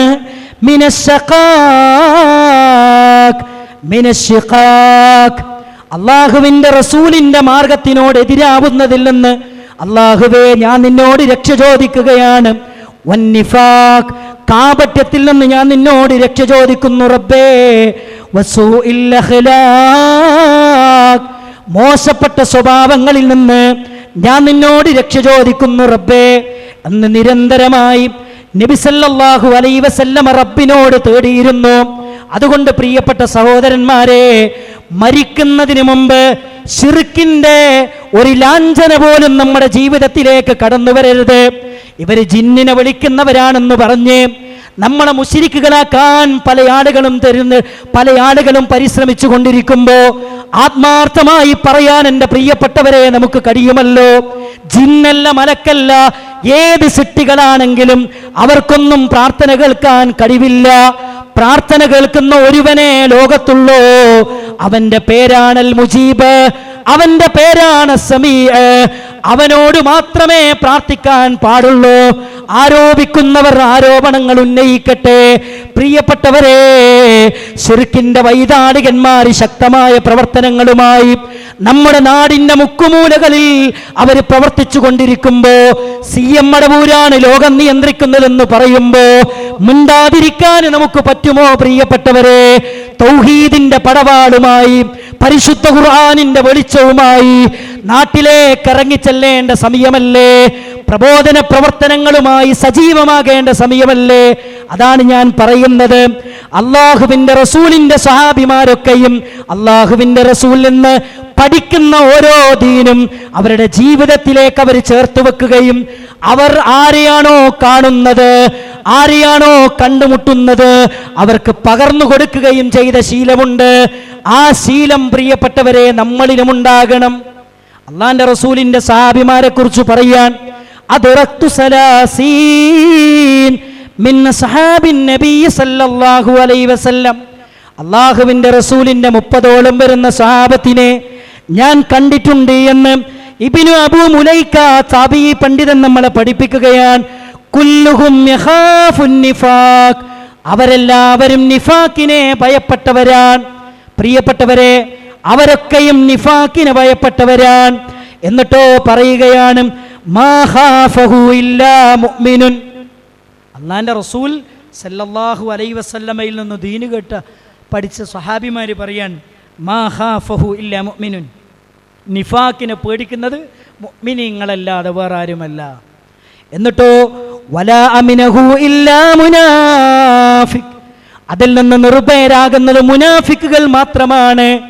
എൻ്റെ പ്രിയപ്പെട്ട സഹോദരന്മാരെ, മഹാനായ നബി സല്ലല്ലാഹു അലൈഹി വസല്ലമ പറഞ്ഞില്ലേ അസ്കലുസ്സലാത്തി അലൽ മുനാഫിഖീൻ, മുനാഫിക്കീങ്ങൾക്ക് ഏറ്റവും ഭാരമേറിയ നിസ്കാരമേതാ? ഒന്ന് ഇശാ നമസ്കാരമാണെങ്കിൽ രണ്ടാമത് സുബഹി നമസ്കാരമല്ലേ? പള്ളി മിനാരങ്ങളിൽ നിന്ന് ബാങ്കിന്റെ വിളിയാളങ്ങൾ ഉയരുമ്പോ ഹയ്യ അലസ്വലാ ഹയ്യ അലൽ ഫലാഹ് എന്ന ബാങ്കിന്റെ വിളിയാളങ്ങൾ ഉയരുമ്പോ അതിനുത്തരം ചെയ്യാൻ എൻ്റെ പ്രിയപ്പെട്ടവരെ നമുക്ക് സാധിച്ചിട്ടുണ്ടോ? ആലോചിച്ചോക്കണം. സുബൈക്ക് പള്ളിയിൽ വരാത്ത ഒരാളെ കുറിച്ച്, പള്ളിയിൽ ജമാഅത്തിന് വരാത്ത ഒരാളെ കുറിച്ച് സഹാബിമാർ വിലയിരുത്തി എന്താ അറിയോ? അയാൾ മുനാഫിക്കാന്നാണ് ഞങ്ങൾ തിരിച്ചറിഞ്ഞത്. സഹാബിമാരൊക്കെയും പള്ളിയിൽ പോകാൻ പറ്റാത്ത രോഗമുണ്ടെങ്കിൽ പോലും രണ്ടുപേരുടെ തോളിൽ കൈയിട്ട് അവർ പള്ളിയിൽ പോയിരുന്നു എന്നാണ്. നിങ്ങളൊന്ന് ആലോചിച്ചു. നമ്മളൊക്കെ ജമാഅത്തിൻ്റെ വിഷയത്തിൽ എത്രത്തോളം ശ്രദ്ധിക്കാറുണ്ട് നമ്മൾ ആലോചിക്കേണ്ട ഒരു കാര്യമാണ്. മഹാനായ അബ്ദുല്ലാഹി ഇബ്നു മസ്ഊദ് റളിയല്ലാഹു അൻഹു പഠിപ്പിക്കുന്ന ഒരു കാര്യമുണ്ട്. അല്ലാഹു സുബ്ഹാനഹു വ തആലയെ നാളെ പരലോകത്ത് വെച്ച് മുസ്ലിമായ നിലയിൽ കണ്ടുമുട്ടാൻ നിങ്ങൾ ആഗ്രഹിക്കുന്നുവെങ്കിൽ 5 നേരത്തെ നിസ്കാരം എവിടുന്നാണോ വിളിക്കുന്നത് അവിടെ പോയി അവൻ നമസ്കരിച്ചു കൊള്ളട്ടെ എന്ന് അബ്ദുല്ലാഹി ഇബ്നു മസ്ഊദ് റളിയല്ലാഹു അൻഹു പഠിപ്പിക്കുകയാണ്. എന്നിട്ട് അദ്ദേഹം പറയുന്നൊരു വാചകമുണ്ട്, ലൗ തറക്തുക്കും സുന്നത നബീക്കും, അള്ളാന്റെ പള്ളിയിൽ പോയി ജമാഅത്തായിട്ട് നിസ്കരിക്കുക എന്ന സുന്നത്തിനെ ആരെങ്കിലും ഉപേക്ഷ വരുത്തിയാൽ, അടുത്ത വാചകമൊന്ന് ചിന്തിക്കണേ പ്രിയപ്പെട്ടവരെ, ലളൽത്തും ലളൽത്തും ലളൽത്തും നിങ്ങൾ പിഴച്ചു പോവുക തന്നെ ചെയ്യുന്നതാണ്. പിഴച്ചു പോകുന്നല്ല കേട്ടോ പറഞ്ഞത്, പിഴച്ചു പോവുക തന്നെ ചെയ്യുന്നതാണ്. നമ്മളൊന്ന് ആലോചിച്ചു, നമ്മുടെ വ്യക്തി ജീവിതത്തെക്കുറിച്ച് നമ്മൾ ചിന്തിച്ചാൽ മതി, നമ്മുടെ മക്കളുടെ വ്യക്തി ജീവിതത്തെക്കുറിച്ച് നമ്മൾ ചിന്തിച്ചാൽ മതി. ജമാഅത്ത് നിസ്കാരം വളരെ പ്രധാനമാണ്. 5 നേരത്തെ നിസ്കാരത്തിൻ്റെ വിഷയത്തിൽ ഒരു കോംപ്രമൈസും ഇല്ല. അള്ളാഹു ഉദുർ നൽകിയ ചില ആളുകളുണ്ട്, അവർക്ക് നിസ്കാരത്തിൽ ജമാഅത്തിന് പള്ളിയിൽ വരണ്ട. നിങ്ങൾ നോക്ക്, അബ്ദുല്ലാഹിബിൻ ഉമ്മു മക്തും റളിയല്ലാഹു അൻഹു, അദ്ദേഹത്തിന് പള്ളിയിൽ വരാതിരിക്കാൻ 5 കാരണമുണ്ട്. അദ്ദേഹം അന്ധനാണ്. ആ 5 കാരണങ്ങൾ മുന്നിൽ വെച്ചിട്ട് ചോദിക്കുകയാണ്, നബിയെ ഞാൻ പള്ളിയിൽ വരണമെന്ന്. അപ്പം നബി സല്ലല്ലാഹു അലൈഹി വസല്ലം പറഞ്ഞെന്താ, ആദ്യം പറഞ്ഞു വരണ്ടാന്ന്. രണ്ടാമത് ചോദിച്ചെന്താ അറിയോ, നിങ്ങൾ ബാങ്ക് കേൾക്കുന്നുണ്ടോന്നാണ്. അപ്പോൾ പറഞ്ഞെന്താ അറിയോ, കേൾക്കുന്നുണ്ടെന്ന് പറഞ്ഞപ്പോൾ മറുപടി എന്താ അറിയോ, നിങ്ങൾ ഉത്തരം ചെയ്യണമെന്നാണ്, നിങ്ങൾ വരണമെന്നാണ്. പ്രിയപ്പെട്ടവരെ, നമ്മളെ കണ്ണിന് എന്തെങ്കിലും പ്രശ്നമുണ്ടോ? നമ്മുടെ കൈക്കോ കാലിന് എന്തെങ്കിലും പ്രശ്നമുണ്ടോ? ഒരു പ്രശ്നമില്ലല്ലോ നമുക്ക് പോകാൻ. എന്നിട്ട് പള്ളിയിൽ വരുന്ന വിഷയം വരുമ്പോൾ നമ്മളൊക്കെ ഒരുപാട് പിന്നിലാണ്. അതുകൊണ്ടാണ് മരിക്കുന്ന സമയത്ത് നമ്മൾ പടച്ചവനോട് പറയുന്നത് എന്താ അറിയോ, ഫലാ സ്വദ്ദഖ വലാ സ്വല്ല. പടച്ചവനെ സത്യപ്പെടുത്തേണ്ടൊന്നും സത്യപ്പെടുത്തിയില്ല, നിസ്കരിക്കേണ്ട സമയത്ത് നിസ്കരിച്ചില്ലല്ലോ എന്ന് വേദനയോടെ, സങ്കടത്തോടെ, നിരാശയോടെ, ഖേദത്തോടെ നമ്മൾ റബ്ബിനോട് പറയുന്നതാണ്. ഫലാ സ്വദ്ദഖ വലാ സ്വല്ല, നിസ്കരിച്ചില്ലല്ലോ പടച്ചവനെ. നമ്മളൊന്ന് ആലോചിച്ചു, അങ്ങനത്തെ ഒരു അവസ്ഥ നമുക്ക് വരാതിരിക്കണം എന്ത് ചെയ്യണമെന്നറിയോ, നമ്മുടെ ആയുസ്സിൽ നിസ്കാരത്തിൻ്റെ വിഷയത്തിലൊരു ശ്രദ്ധയും സൂക്ഷ്മതയും നമുക്കുണ്ടാകണമെന്നാണ് പരിശുദ്ധമായ ഇസ്ലാം പ്രിയപ്പെട്ടവരെ നമ്മളെ പഠിപ്പിക്കുന്നത്. മാത്രമല്ല സഹോദരങ്ങളെ, നമ്മൾ മനസ്സിലാക്കണം മറ്റൊരു കാര്യം എന്താ അറിയോ, മരിക്കുന്നതിന് മുമ്പ് ഏറ്റവും പ്രധാനമായി എന്നെ അത്ഭുതപ്പെടുത്തിയൊരു കാര്യം എന്താ അറിയോ, അല്ലാമത്തു ഷെയ്ഖ് നാസറുദ്ദീൻ അൽബാനി റഹിമഹുല്ലയുടെ അഹ്കാമുൽ ജനായിസി വബിദഉഹ എന്ന് പറയുന്ന ഗ്രന്ഥം 8 മാസം ഞാൻ ഖുതുബ പറഞ്ഞൊരു ഗ്രന്ഥമാണ്. മരണത്തിന് മുമ്പ് നിങ്ങൾ തയ്യാറാകാമെന്ന് പറഞ്ഞാൽ ആ വിഷയത്തിൽ ഏറ്റവും പ്രധാനമായി വരേണ്ട ഒരു വിഷയം ഇതാണ്.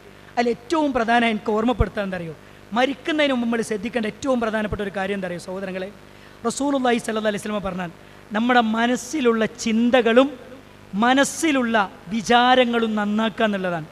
ഇപ്പം നമുക്ക് മരണം എപ്പോഴും വരാം, ഏത് രൂപത്തിലും എങ്ങനെയും വരാം. അതുകൊണ്ട് എന്ത് ചെയ്യാറിയോ, ഞാൻ ഇന്ന സമയത്തെ മരിക്കുള്ളൂ എന്ന് വിചാരിച്ചിട്ട് ആ സമയത്ത് എൻ്റെ നന്നാക്കാം. അങ്ങനെ ചില ആൾക്കാരുണ്ട്, ഒരു 50-60 ആകട്ടെ എന്നിട്ടൊന്ന് നന്നാകാം, ഹജ്ജ് കഴിയട്ടെ എന്നിട്ട് നന്നാകാം, എന്നിട്ട് പള്ളിയിൽ ജമാഅത്തിനൊക്കെ പോകാം, റമളാൻ കഴിയട്ടെ, അങ്ങനെയൊക്കെ ചില ആളുകൾ വിചാരിക്കും. അതിനൊക്കെ നമ്മൾ ഉണ്ടാവുക പ്രിയപ്പെട്ടവരെ.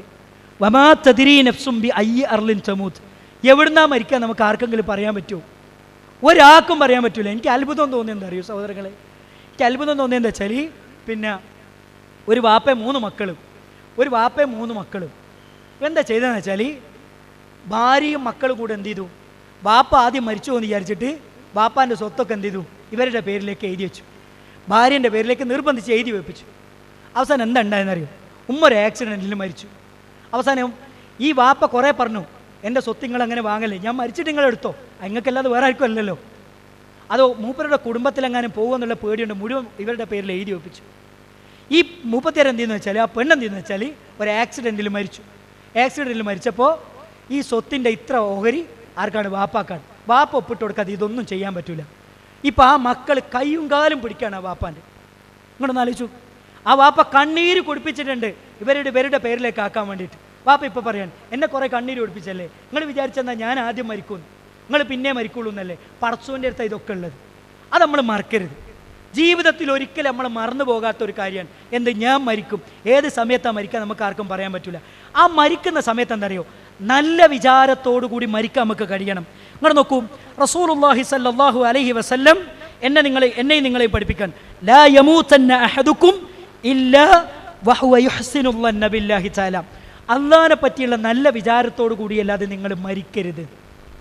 പടച്ചോനെ പറ്റിയുള്ള നല്ല വിചാരത്തോടു കൂടി അല്ലാതെ മരിക്കരുത്. നിങ്ങൾ നോക്കൂ, ഒരു വലിയൊരു മാരകമായ രോഗം ബാധിച്ച് നമ്മൾ കിടക്കുന്ന സമയത്ത് നമ്മുടെ മനസ്സിൽ എന്താ ഉണ്ടാവേണ്ടത്, പടച്ചോൻ എന്നെ പരീക്ഷിക്കാൻ വേണ്ടി, പടച്ചോൻ എന്നെ ഇഷ്ടപ്പെട്ടത് കൊണ്ടാണ് എനിക്ക് പരീക്ഷണം തന്നത്, എന്നെ ശുദ്ധീകരിക്കാനാണ് എനിക്ക് പരീക്ഷണം നൽകിയത്, എൻ്റെ പാപങ്ങൾ പൊറുക്കപ്പെടാനാണ് എനിക്ക് പരീക്ഷണം നൽകിയത്, എനിക്ക് പരലോകത്ത് സ്വർഗം തരാനാണ് എനിക്ക് പരീക്ഷണം നൽകിയത്, ഇത് റബ്ബിൻ്റെ കല ആണ്, ഇത് റബ്ബിൻ്റെ ഖദറാണ് എന്ന് തിരിച്ചറിഞ്ഞ് അതിൽ ക്ഷമിക്കുകയാണ് ഒരു സത്യവിശ്വാസി വേണ്ടത്. എന്നാൽ ഒരിക്കലും എന്തൊരു പടച്ചോനാണ്, 5 നേരം നിസ്കരിക്കുന്ന എനിക്ക് ഞാനല്ല ഈ പടച്ചോ ഇത് തന്നത്, 5 കള്ളുടിച്ചെടുക്കുന്ന ഓനിക്കൊന്നും ഈ പരീക്ഷണം കൊടുത്തില്ലല്ലോ എന്ന് വിചാരിച്ച് റബ്ബിനെക്കുറിച്ചൊരു തെറ്റായ വിചാരം നമ്മുടെ മനസ്സിൻ്റെ ഉള്ളിൽ ഉണ്ടാകാൻ പാടില്ല എന്നാണ് പരിശുദ്ധ ഇസ്ലാം നമ്മൾ പഠിപ്പിക്കുന്നത്. ഒരിക്കൽ നബി സല്ലല്ലാഹു അലൈഹി വസല്ലമ ഒരു മരിക്കാൻ കിടക്കുന്ന സഹാബിൻ്റെ അടുക്കലേക്ക് കടന്നു ചെന്നിട്ട് അവനോട് ചോദിക്കുന്ന ഒരു ചോദ്യം എന്താ അറിയോ സഹോദരങ്ങളെ? അള്ളാഹിൻ്റെ റസൂൽ ചോദിക്കാൻ, കൈഫ തജിദുക, നിങ്ങളുടെ മനസ്സിൻ്റെ ഉള്ളിൽ ഇപ്പം എന്താ ഉള്ളതെന്ന് ചോദിച്ചു. ആ യുവാവ് പറഞ്ഞ മറുപടി എന്താ അറിയോ? യാ റസൂലല്ലാഹ് ഇന്നി അർജുല്ലാഹ്, അള്ളാഹിൻ്റെ റസൂലെ ഞാൻ റബ്ബിനെ കുറിച്ച് ശുഭപ്രതീക്ഷയിലാണ്. വ ഇന്നി അഖാഫു ദുനൂബി, ഞാൻ എൻ്റെ പാപങ്ങളെക്കുറിച്ചുള്ള വലിയ ബേജാറിലാണ്. 2 കാര്യമാണ് അവിടെ പറഞ്ഞത്. ഞാൻ എൻ്റെ റബ്ബിൽ ശുഭപ്രതീക്ഷയിലാണ്. ഞാൻ നന്മകൾ ചെയ്ത് റബ്ബിൻ്റെ കോടതിയിലേക്ക് ചെന്നാൽ എൻ്റെ റബ്ബിനെ എനിക്ക് കാണാൻ പറ്റും, പരലോകത്ത് എനിക്ക് സ്വർഗം കിട്ടും, ആ പ്രതീക്ഷ എനിക്കുണ്ട്. 2-മത്തെ എന്തറിയോ? എൻ്റെ പാപങ്ങളെക്കുറിച്ചുള്ളൊരു ബേജാർ എൻ്റെ അടുത്തുണ്ട്, വല്ലാത്തൊരു ബേജാർ എൻ്റെ മനസ്സിൻ്റെ ഉള്ളിലുണ്ട്. ഇത് 2 പറഞ്ഞപ്പോൾ അള്ളാഹിൻ്റെ റസൂൽ സല്ലല്ലാഹു അലൈഹി വസല്ലം അദ്ദേഹത്തോട് പറഞ്ഞ മറുപടി എന്താ അറിയോ? ലാ യജ്തമിഅനി ഫീ ഖൽബി അബ്ദിൻ ഫീ മിസ്ലി ഹാദൽ മൗത്തിൻ, ഇത്തരമൊരു ഘട്ടത്തിൽ ഈ 2 ചിന്തകളും ഒരാളുടെ മനസ്സിലും ഒരുമിച്ച് കൂടുകയില്ല. ഇല്ല അഅതാഹുല്ലാഹു മാ യർജു, അവൻ ആഗ്രഹിക്കുന്നത് അവന് കൊടുത്തിട്ടല്ലാതെ. വആമനഹു മിമ്മാ യഖഫ്, അവൻ ഭയപ്പെടുന്നതിൽ നിന്ന് അള്ളാഹു നിർഭയത്വം നൽകിയിട്ടല്ലാതെ. നമ്മളൊന്ന് ആലോചിച്ചു, ഈ ഒരു ചിന്തയാണ് നമ്മുടെ മനസ്സിൻ്റെ ഉള്ളിൽ ഉണ്ടാകേണ്ടത്. ജീവിതത്തിൻ്റെ ഏത് ഘട്ടത്തിലും നല്ല വിചാരത്തോടു കൂടി മരണപ്പെട്ടു പോകാനാണ് പ്രിയപ്പെട്ടവരെ നമുക്ക് സാധിക്കേണ്ടത്. ഇനി രോഗം എത്ര മൂർച്ഛിക്കുകയാണെങ്കിൽ പോലും, ഇപ്പോൾ നോക്ക്, നമ്മൾ ചില രോഗികളെടുത്തൊക്കെ ചെല്ലുമ്പോൾ ആ രോഗികളൊക്കെ നമ്മളോട് പറയാൻ അറിയോ, പിന്നെ പല ക്യാൻസർ രോഗികളൊക്കെ നമ്മൾ കാണാൻ ചെല്ലുമ്പോൾ എനിക്കിപ്പോഴും ഓർമ്മയുണ്ട്, പിന്നെ തിരുവനന്തപുരത്ത് RCCയിൽ നിന്നും 2ാമതും മടക്കിയൊരു രോഗി, ആ രോഗീൻ്റെ അടുത്ത് എന്നിട്ട് നമ്മൾ ഈ കാര്യങ്ങളൊക്കെ പറയുമ്പോൾ മൂപ്പരോട് ചോദിക്കുമ്പോൾ, ഓരോ കാര്യങ്ങൾ ചോദിക്കുമ്പോൾ മൂപ്പർ പറഞ്ഞെന്തറിയോ, ഒന്ന് മരിച്ചു കിട്ടിയാൽ.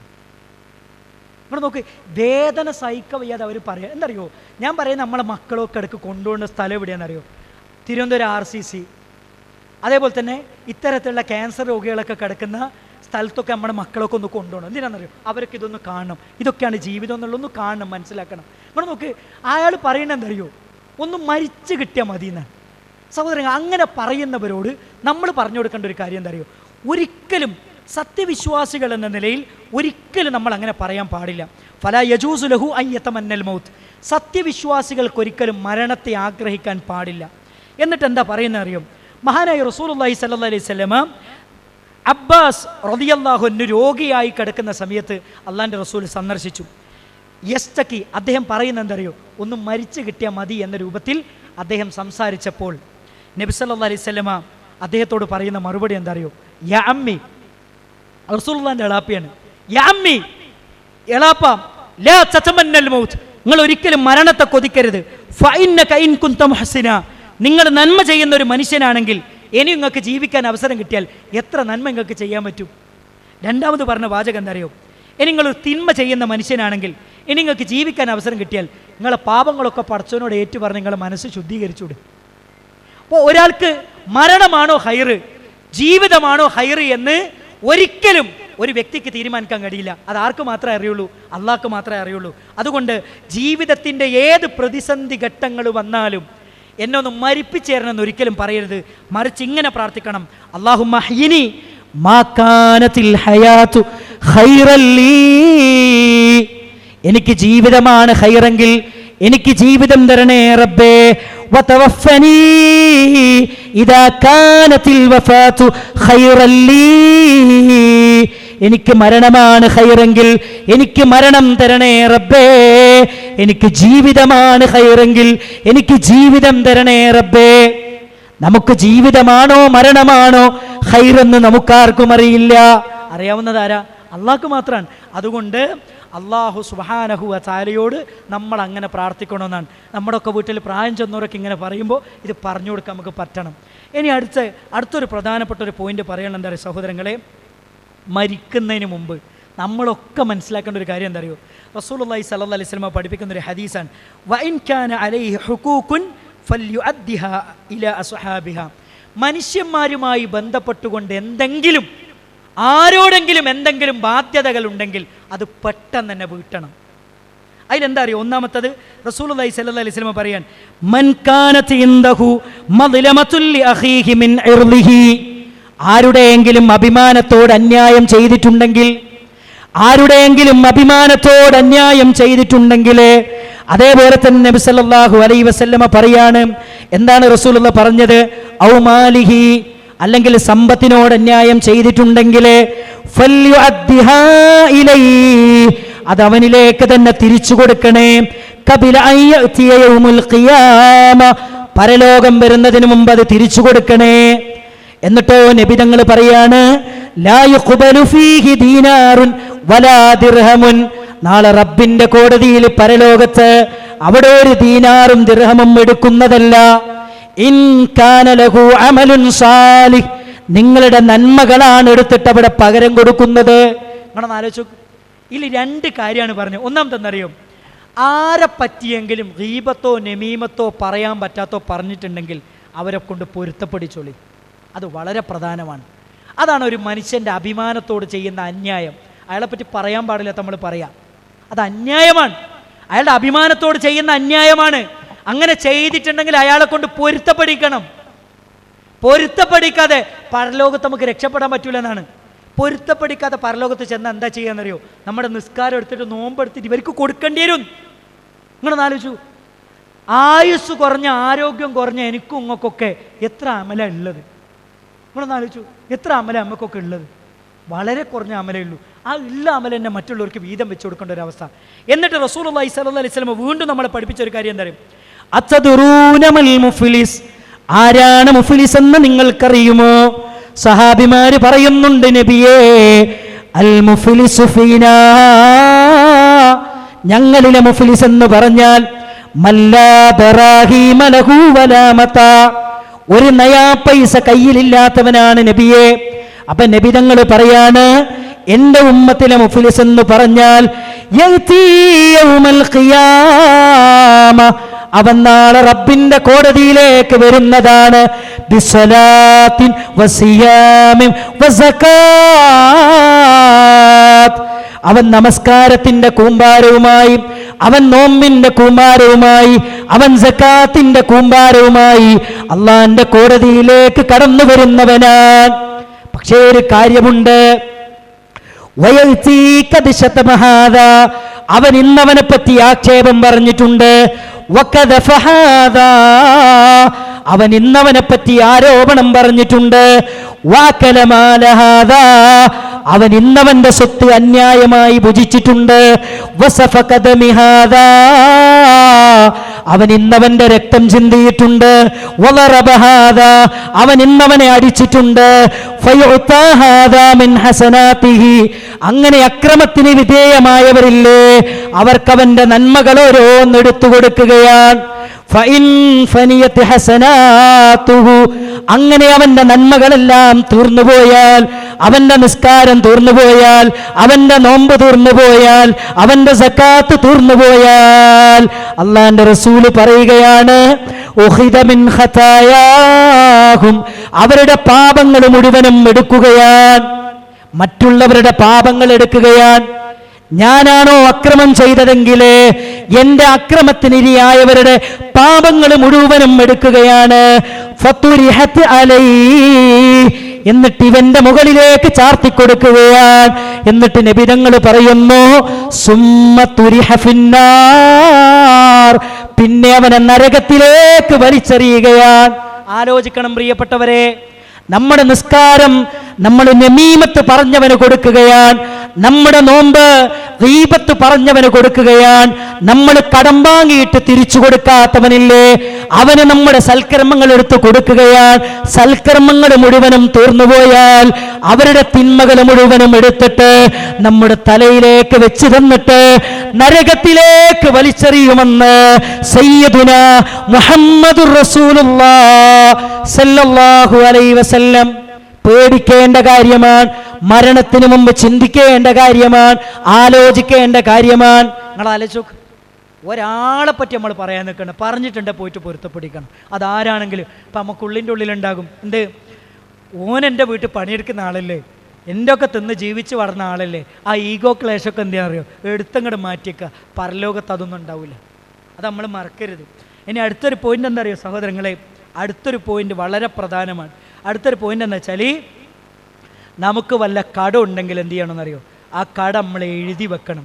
അത് എത്ര പറഞ്ഞാലും നമ്മളെ ഉമ്മത്ത് പഠിക്കാത്തൊരു കാര്യമാണ് കട ഉണ്ടെങ്കിൽ എഴുതി വെക്കുക എന്നുള്ളത്. അത് ആരോടെ കടം വാങ്ങി? ആ മൂത്താപ്പാൻ്റെ മോനോട്. ആരാ? എൻ്റെ ജ്യേഷ്ഠനല്ലേ. എൻ്റെ ഇപ്പോൾ കുഴപ്പം ഒരു കുഴപ്പമില്ല. ഇസ്ലാം പറഞ്ഞത് എഴുതി വെക്കണമെന്നാണ്. സ്വന്തം വാപ്പാക്ക് കൊടുക്കുക നിങ്ങൾ എഴുതി വെക്കണ്ട. കാരണം എന്താ അറിയോ, നീയും നിൻ്റെ സ്വത്തൊക്കെ വാപ്പാൻ്റെതാണ്. ബാക്കിയൊക്കെ നമ്മൾ എഴുതി വെക്കണം. ആരോട് കടം വാങ്ങുന്നത് നമ്മൾ എഴുതി വെക്കണം. ഇനി സഹോദരങ്ങളെ, കടം ഉണ്ടെങ്കിൽ കടം പെട്ടെന്ന് നമ്മൾ വീട്ടണം. ഒരു അസുഖമൊക്കെ വന്ന് അല്ലെ ഒരു അസുഖം വന്ന് ഒരു പ്രയാസം വന്ന് നമുക്ക് തോന്നുകയാണ്, അപ്പോൾ വേഗം കടമൊക്കെ എന്ത് ചെയ്യാന്നറിയോ, പെട്ടെന്ന് നമ്മൾ വീട്ടുക. ഇനിയിപ്പോൾ വീട്ടാൻ പറ്റില്ല, എന്താ ഇപ്പം നമ്മൾ ചെയ്യുക? അതിനെന്താ ഇസ്ലാം പഠിപ്പിച്ചെന്നറിയോ? കയ്യിൽ പൈസ ഇല്ല, വീട്ടണമെന്നുണ്ട്, എന്താ നമ്മൾ ചെയ്യണമെന്നറിയോ? മക്കളെ വിളിക്കുക. മക്കളെ വിളിച്ചിട്ട് വസിയത്തായിട്ട് എഴുതി വെക്കുക. എന്തെന്നറിയോ? മക്കളെ ഇന്നാക്ക് ഇത്ര പൈസ കൊടുക്കാണ്ട്, ഇന്നാക്ക് ഇത്ര കൊടുക്കാണ്ട്, ഇന്നാക്ക് ഇത്ര കൊടുക്കാണ്ട്. ഞാനെങ്ങാനും മരിക്കുകയാണെങ്കിൽ എൻ്റെ മക്കൾ എന്ത് ചെയ്യണം? കൊടുക്കണം. എനിക്ക് ഭയങ്കര സങ്കടം തോന്നി. എന്താ പറയുക സഹോദരങ്ങളെ, നമ്മളൊരു പ്രവർത്തകൻ മൂപ്പര് മരണപ്പെട്ട് 6 മാസം കഴിഞ്ഞപ്പോൾ മൂപ്പര് വീട്ടിൽ അയൽവാസി വരികയാണ്. അയൽവാസി വന്നിട്ട് മൂപ്പര് മരണപ്പെട്ട വീട്ടുകാരൻ്റെ ഭാര്യനോട് പറഞ്ഞു, കാക്ക ഒരു 2 ലക്ഷം എനിക്ക് തരാനുണ്ട്, എൻ്റെ മോളെ കല്യാണം നിശ്ചയിച്ചിട്ടുണ്ട്, അതുകൊണ്ട് അന്ന് നിങ്ങൾ എത്രയും പെട്ടെന്ന് അത് തരികയാണെ ഹൈറായിരുന്നു എന്ന് പറഞ്ഞു. അപ്പോൾ ഇവർ ചോദിച്ചു, നിങ്ങൾ ഇക്കാക്കാക്ക് കൊടുത്തതിൻ്റെ രേഖ എന്തെങ്കിലും ഉണ്ടോയെന്ന് ചോദിച്ചു. അന്ന് ഇക്കാക്ക പറഞ്ഞു, രേഖ ഒന്നും വേണ്ട, നമ്മളെ അയൽവാസികളല്ലേ, നിനക്ക് എന്നെ അറിയാം, എനിക്ക് എന്നെ അറിയാം, പിന്നെന്തിനാ ഒരു രേഖേൻ്റെ ആവശ്യം എന്ന് ചോദിച്ചപ്പോൾ എഗ്രിമെൻ്റ് ഒന്നും ഞാൻ എഴുതാൻ നിന്നില്ല.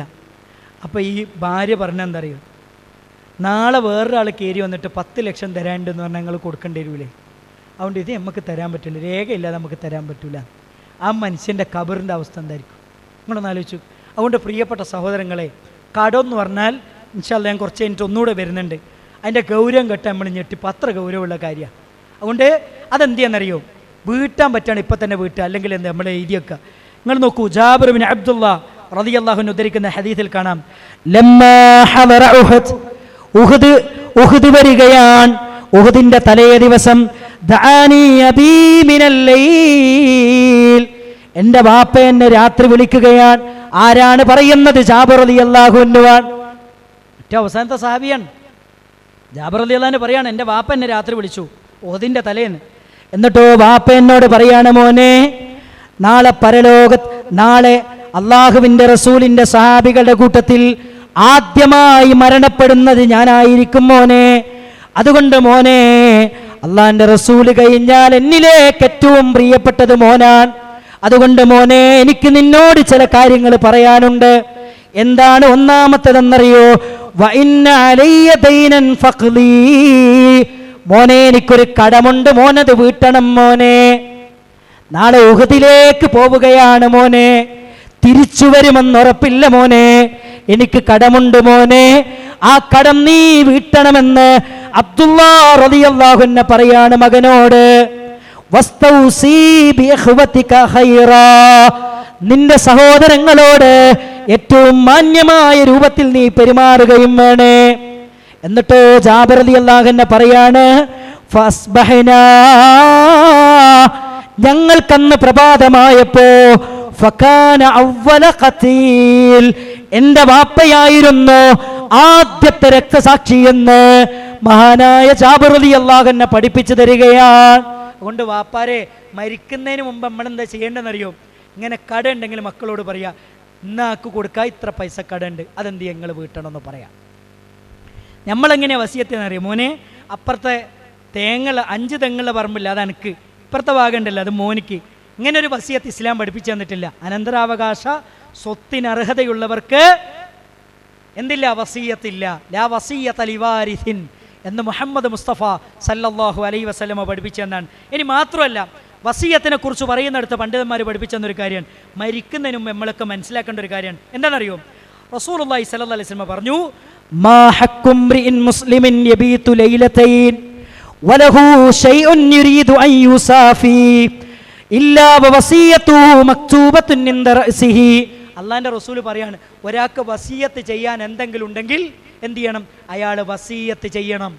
അയാൾ വസിയത്ത് എഴുതി വെക്കണമെന്നാണ്. അത് ഏതൊക്കെയാണ് വസിയത്ത് ചെയ്യേണ്ടത്? അതിൽ നമ്മൾ ശ്രദ്ധിക്കേണ്ട ഏറ്റവും പ്രധാനപ്പെട്ട ഒരു കാര്യം എന്താ അറിയോ? സ്വത്ത് നമുക്ക് വസിയത്ത് എഴുതി വെക്കാം.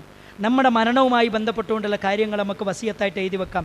ഇതൊക്കെ വസിയത്തായിട്ട് എഴുതി വെക്കാം. അതിലേറ്റവും പ്രധാനം എന്താ അറിയോ? റസൂലുള്ളാഹി സ്വല്ലല്ലാഹു അലൈഹി വസല്ലമയോട് മഹാനായ സഅദ് ബിൻ അബീ വക്കാസ് റളിയല്ലാഹു അൻഹു ചോദിക്കുന്ന ഒരു സംഭവം നമുക്ക് കാണാൻ പറ്റും. എന്താ സംഭവം എന്നറിയോ? നമ്മളിവിടെ മനസ്സിലാക്കേണ്ട ഒരു കാര്യം എന്താ വെച്ചാൽ, ഇവിടെ വസിയത്തിനെ കുറിച്ച് പറയുമ്പോൾ നമ്മൾ പഠിച്ചേക്കേണ്ട ഒരു കാര്യം എന്താ വെച്ചാൽ, പരിശുദ്ധ ഖുർആൻ പറയുന്നുണ്ട്. ഇപ്പം ഞാൻ പറഞ്ഞു എളുപ്പത്തിൽ മനസ്സിലാകാൻ വേണ്ടി, കുറേ കാര്യം പറയണ്ട, എളുപ്പത്തിൽ മനസ്സിലാകാൻ വേണ്ടി ഒരു കാര്യം പറയാം. ഇപ്പം ഞാൻ എന്ത് ചെയ്തു എന്ന് വെച്ചാൽ, എൻ്റെ വാപ്പ മരിക്കുന്നതിന് മുമ്പ് ഞാൻ മരിച്ചു. എൻ്റെ വാപ്പ മരിക്കുന്നതിന് മുമ്പ് ഞാൻ മരിച്ചു. അപ്പോൾ എൻ്റെ വാപ്പാൻ്റെ അനന്തര സ്വത്ത് എൻ്റെ മക്കൾക്ക് കിട്ടൂല. ശരിക്കും മനസ്സിലാക്കണം. എൻ്റെ വാപ്പ മരിക്കുന്നതിന് മുമ്പ് ഞാൻ മരിച്ചാൽ എൻ്റെ വാപ്പാൻ്റെ അനന്തര സ്വത്ത് എൻ്റെ മക്കൾക്ക് കിട്ടൂല. അപ്പം എൻ്റെ മക്കൾ അനാഥരാണ്. അപ്പം എൻ്റെ മക്കളെ സംരക്ഷിക്കേണ്ട ഉത്തരവാദിത്തം ആർക്കാണ്? എൻ്റെ വാപ്പാക്കാണ്. എൻ്റെ വാപ്പയാണ് വലിയപ്പ. അപ്പോൾ വാപ്പ എന്താ ചെയ്യേണ്ടത്? വാപ്പ എന്ത് ചെയ്യണമെന്നറിയോ?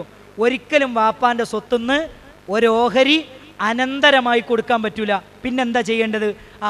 കണ്ടില്ലേ, ഇസ്ലാം എന്ന് പറഞ്ഞാൽ കണ്ടില്ലേ, ഇതാണ് പ്രശ്നം എന്നൊക്കെ പറഞ്ഞിട്ട് ആൾക്കാർ വരും. അതിന് ഇസ്ലാം പറഞ്ഞ മറുപടി എന്താ അറിയോ? ബാപ്പാനോട് പറയാണ്, നിങ്ങൾ വസിയത്തായിട്ട് എഴുതി വെക്കണം. ആർക്ക്? മകൻ്റെ മക്കൾക്ക്. മരണപ്പെട്ടു പോയ മകൻ്റെ മക്കൾക്ക് വസിയത്തായിട്ട് സ്വത്ത് എഴുതി വെക്കണം. എത്ര എഴുതി വെക്കേണ്ടത്? 1/3 സ്വത്തിനെ 3ആയിട്ട് ഭാഗിക്കുക. എന്നിട്ട് 1/3 ഭാഗം എന്ത് ചെയ്യണം? ഈ മക്കൾക്ക് വസിയത്തായിട്ട് എഴുതി വെക്കണം. ഈ സംഭവത്തെ വിശദീകരിക്കുന്നുണ്ട്. സഅദ് റളിയല്ലാഹു അൻഹു ഒരിക്കൽ റസൂലുള്ളാഹി സ്വല്ലല്ലാഹു അലൈഹി വസല്ലമയോട് ചോദിക്കാണ്, നബിയെ, എനിക്ക് ആകെ ഒരു മോളേ ഉള്ളൂ. എൻ്റെ സ്വത്തിൻ്റെ എന്താണ് ഒരു നിശ്ചിത ഭാഗം ഞാൻ എൻ്റെ മോക്ക് കൊടുക്കട്ടെ എന്ന് ചോദിച്ചു. നബി സല്ലല്ലാഹു അലൈഹി വസല്ലമയോട് ചോദിക്കുകയാണ്, എന്താ ചോദിക്കുന്നത്? യാ റസൂലല്ലാഹ്, ഇന്ന ലീ മാലൻ കസീറ, എനിക്ക് ഒരുപാട് സമ്പത്തുണ്ട് നബിയെ, അതുകൊണ്ട് എൻ്റെ സ്വത്തിനെ 3ആയി ഭാഗിച്ച് 2 ഭാഗം എൻ്റെ മോക്ക് കൊടുക്കുക, ഒരു ഭാഗം എൻ്റെ മോക്ക് കൊടുക്കുക, 2 ഭാഗം ഞാൻ ദാനം ചെയ്യട്ടെ എന്ന് ചോദിച്ചു. നബി സല്ലല്ലാഹു അലൈഹി വസല്ലമ പറഞ്ഞു, ലാ, പറ്റൂല. അപ്പം നബി സല്ലല്ലാഹു അലൈഹി വസല്ലമയോട് ശരി, എന്നാൽ എൻ്റെ സ്വത്തിനെ 2ആയിട്ട് ഭാഗിക്കുക, ഒരു ഭാഗം എൻ്റെ മോക്കും കൊടുക്കുക, ഒരു ഭാഗം ഞാൻ ദാനം ചെയ്യട്ടെ എന്ന് ചോദിച്ചു. നബി സല്ലല്ലാഹു അലൈഹി വസല്ലമ പറഞ്ഞു, പറ്റൂല. 3ാമത് സഅദ് റളിയല്ലാഹു അൻഹു ചോദിച്ചു, എൻ്റെ സ്വത്തിനെ 3ആയിട്ട് ഭാഗിക്കാം, എൻ്റെ സ്വത്തിനെ 3ആയിട്ട് ഭാഗിക്കാം, അതിലെന്ത് ചെയ്യാം? 1/3 ഭാഗം ഞാൻ എന്ത് ചെയ്യാം? ആളുകൾക്ക് വേണ്ടി ഞാൻ വസിയത്തായിട്ട് കൊടുക്കട്ടെ, ബാക്കി 2 ഭാഗം എൻ്റെ മോക്കും കൊടുക്കട്ടെ എന്ന് ചോദിച്ചു. അപ്പോൾ നബി സല്ലല്ലാഹു അലൈഹി വസല്ലം പറഞ്ഞ വാക്കെന്തറിയോ? വസ്സുലുസു കസീർ, 1/3 തന്നെ അധികമാണ്. ഈ ഹദീസിനെ മുന്നിൽ വെച്ചുകൊണ്ട് മഹാനായ ഇബ്നു അബ്ബാസ് റളിയല്ലാഹു അൻഹുവിനെ പോലെയുള്ള മഹാരഥന്മാരായ സഹാബിമാർ പറയാണ്, വസിയത്തിൻ്റെ വിഷയത്തിൽ ഈ ഹദീസിൽ നിന്ന് ഞങ്ങൾ പഠിച്ചത് 4/1 വസിയത്ത് ചെയ്യൽ ഏറ്റവും ഖൈറ്. സ്വത്തിനെ 4ആയി ഭാഗിച്ച് അതിലൊരു ഭാഗം എന്ത് ചെയ്യാം? നമ്മുടെ കുടുംബത്തിലെ നമ്മളല്ലാതെ സംരക്ഷിക്കാനില്ലാത്ത, നമ്മളല്ലാതെ നോക്കാനില്ലാത്ത നമ്മുടെ കുടുംബത്തിലെ പാവങ്ങൾക്ക് ഒരു ഓഹരി നമ്മൾ വസിയത്തായിട്ട് എഴുതി വെക്കുക. ഇതൊക്കെ മരിക്കുന്നതിന് മുമ്പ് എന്ത് ചെയ്യണം? നമ്മൾ ചെയ്തു വെക്കണമെന്നാണ് മഹാനായ റസൂൽ കരീം സല്ലല്ലാഹു അലൈഹി വസല്ലമയുടെ ഹദീസുകൾ നമ്മളെ പഠിപ്പിച്ചത്. ഇനി മാത്രമല്ല, ഈ വസിയത്ത് എഴുതി വെക്കുന്ന സാക്ഷികളാരായിരിക്കണം? മുസ്ലിങ്ങളായ ആളുകളായിരിക്കണം സാക്ഷികൾ. ഇനി നിങ്ങൾക്ക് മുസ്ലിങ്ങളെ കിട്ടിയിട്ടില്ല, നിങ്ങൾക്ക് എന്ത് ചെയ്യാം? അമുസ്ലിങ്ങളായ കുമാരനെയോ കണ്ണനെയോ ജോസഫിനെയോ ആരെ വേണമെങ്കിലും ഉപയോഗപ്പെടുത്താം. ഇതാണ് ഇസ്ലാമിൻ്റെ പ്രത്യേകത. അതാണ് പരിശുദ്ധ ഇസ്ലാം നമ്മളെ പഠിപ്പിക്കുന്നത്. ഇനി മാത്രമല്ല സഹോദരങ്ങളെ, ഇതാണ് വസിയത്തിൻ്റെ കാര്യം. ഇനി മാത്രമല്ല, ഒരിക്കലും ചില വാപ്പാർ ചെയ്യുന്നൊരു പണി എന്താ അറിയോ?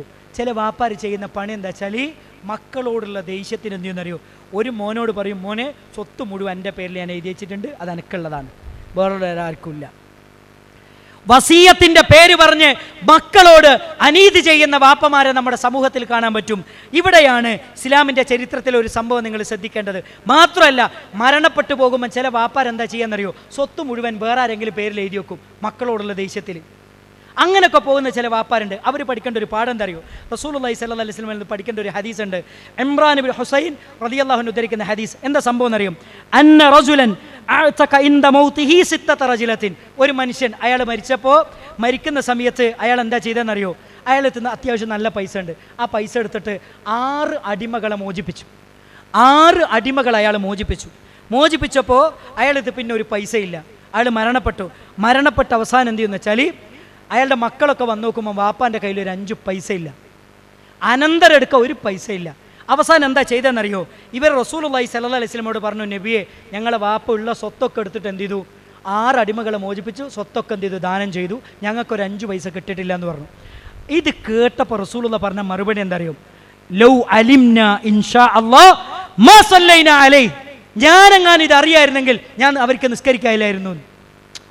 ഞാനെങ്ങാനും ഈ അനീതി വാപ്പ ചെയ്ത് അറിഞ്ഞിട്ടുണ്ടെങ്കിൽ ആ മയ്യത്തിനെ ഞാൻ നിസ്കരിക്കാൻ വരികയായിരുന്നില്ല. അത്ര ഗൗരവമാണ്. എന്നിട്ട് റസൂലുള്ളാഹി സ്വല്ലല്ലാഹു അലൈഹി വസല്ലം എന്താ ചെയ്തെന്നറിയും? ഫഅഖറഅ ബൈനഹും ഫഅതക മിൻഹും ഇസ്നൈൻ. എന്നിട്ട് എന്താ ചെയ്തെന്നറിയും? എത്ര 6 അടിമകളെ മോചിപ്പിച്ചത്. ഈ 6 അടിമകളെ തിരിച്ചു കൊണ്ടുവന്നിട്ട് അവർക്കിടയിൽ നറുക്കിട്ടിട്ട് എന്താ ചെയ്തത്? ഫഅതക മിൻഹും ഇസ്നൈൻ, 2 ആളെ മോചിപ്പിച്ചു. 3-1 3ആയി ഭാഗിച്ചു. 2 അതിൽ 2 ആളെ മോചിപ്പിച്ചു. ബാക്കി 4 ആളെ തിരിച്ച് അടിമകളെന്നാക്കി. ആ പൈസ എടുത്തിട്ട് ആ മക്കൾക്ക് വീതം വെച്ചു കൊടുത്തു. അപ്പം ഇങ്ങനെ മക്കളോട് വസിയത്തിൻ്റെ വിഷയത്തിൽ അനീതി കാണിക്കുന്ന മാതാപിതാക്കൾ ഗൗരവത്തിലാണ് ഇത് ആലോചിക്കേണ്ടത്. ഒരിക്കലും അങ്ങനെ ഉണ്ടാകാൻ പാടില്ല എന്ന കാര്യം നമ്മൾ പഠിക്കേണ്ടതുണ്ട്, മനസ്സിലാക്കേണ്ടതുണ്ട് എന്നാണ് ഈ ഒരു അവസരത്തിൽ എനിക്ക് ഓർമ്മപ്പെടുത്താനുള്ളത്. അതേപോലെ തന്നെ പ്രിയപ്പെട്ട സഹോദരങ്ങളെ, കടത്തിൻ്റെ വിഷയം വരുമ്പോൾ നമ്മൾ ശ്രദ്ധിക്കേണ്ട 3 കാര്യങ്ങൾ നിങ്ങൾ നോക്കൂ സഹോദരങ്ങളെ. ഒരിക്കൽ നബി സല്ലല്ലാഹു അലൈഹി വസല്ലമ കടവുമായി ബന്ധപ്പെട്ടുകൊണ്ട് അള്ളാഹുവിൻ്റെ റസൂൽ കരീം സല്ലല്ലാഹു അലൈഹി വസല്ലമ പഠിപ്പിക്കുന്ന വളരെ പ്രധാനപ്പെട്ട ഒരു കാര്യമുണ്ട്.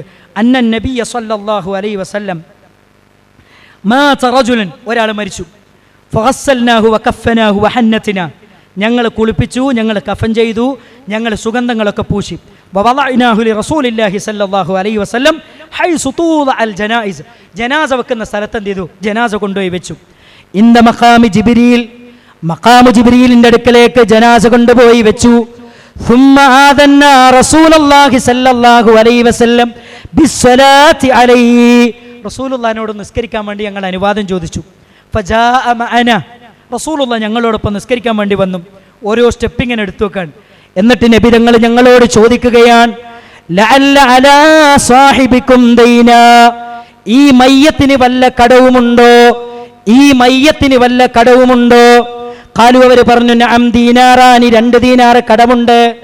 ഇത് കേട്ട ഉടനെ ലോകത്തിന്റെ പ്രവാചക തിരുമേനി സല്ലല്ലാഹു അലൈഹി വസല്ലം മുന്നോട്ട് വെച്ച കാല് പിന്നിലേക്ക് വെക്കുകയാണ്.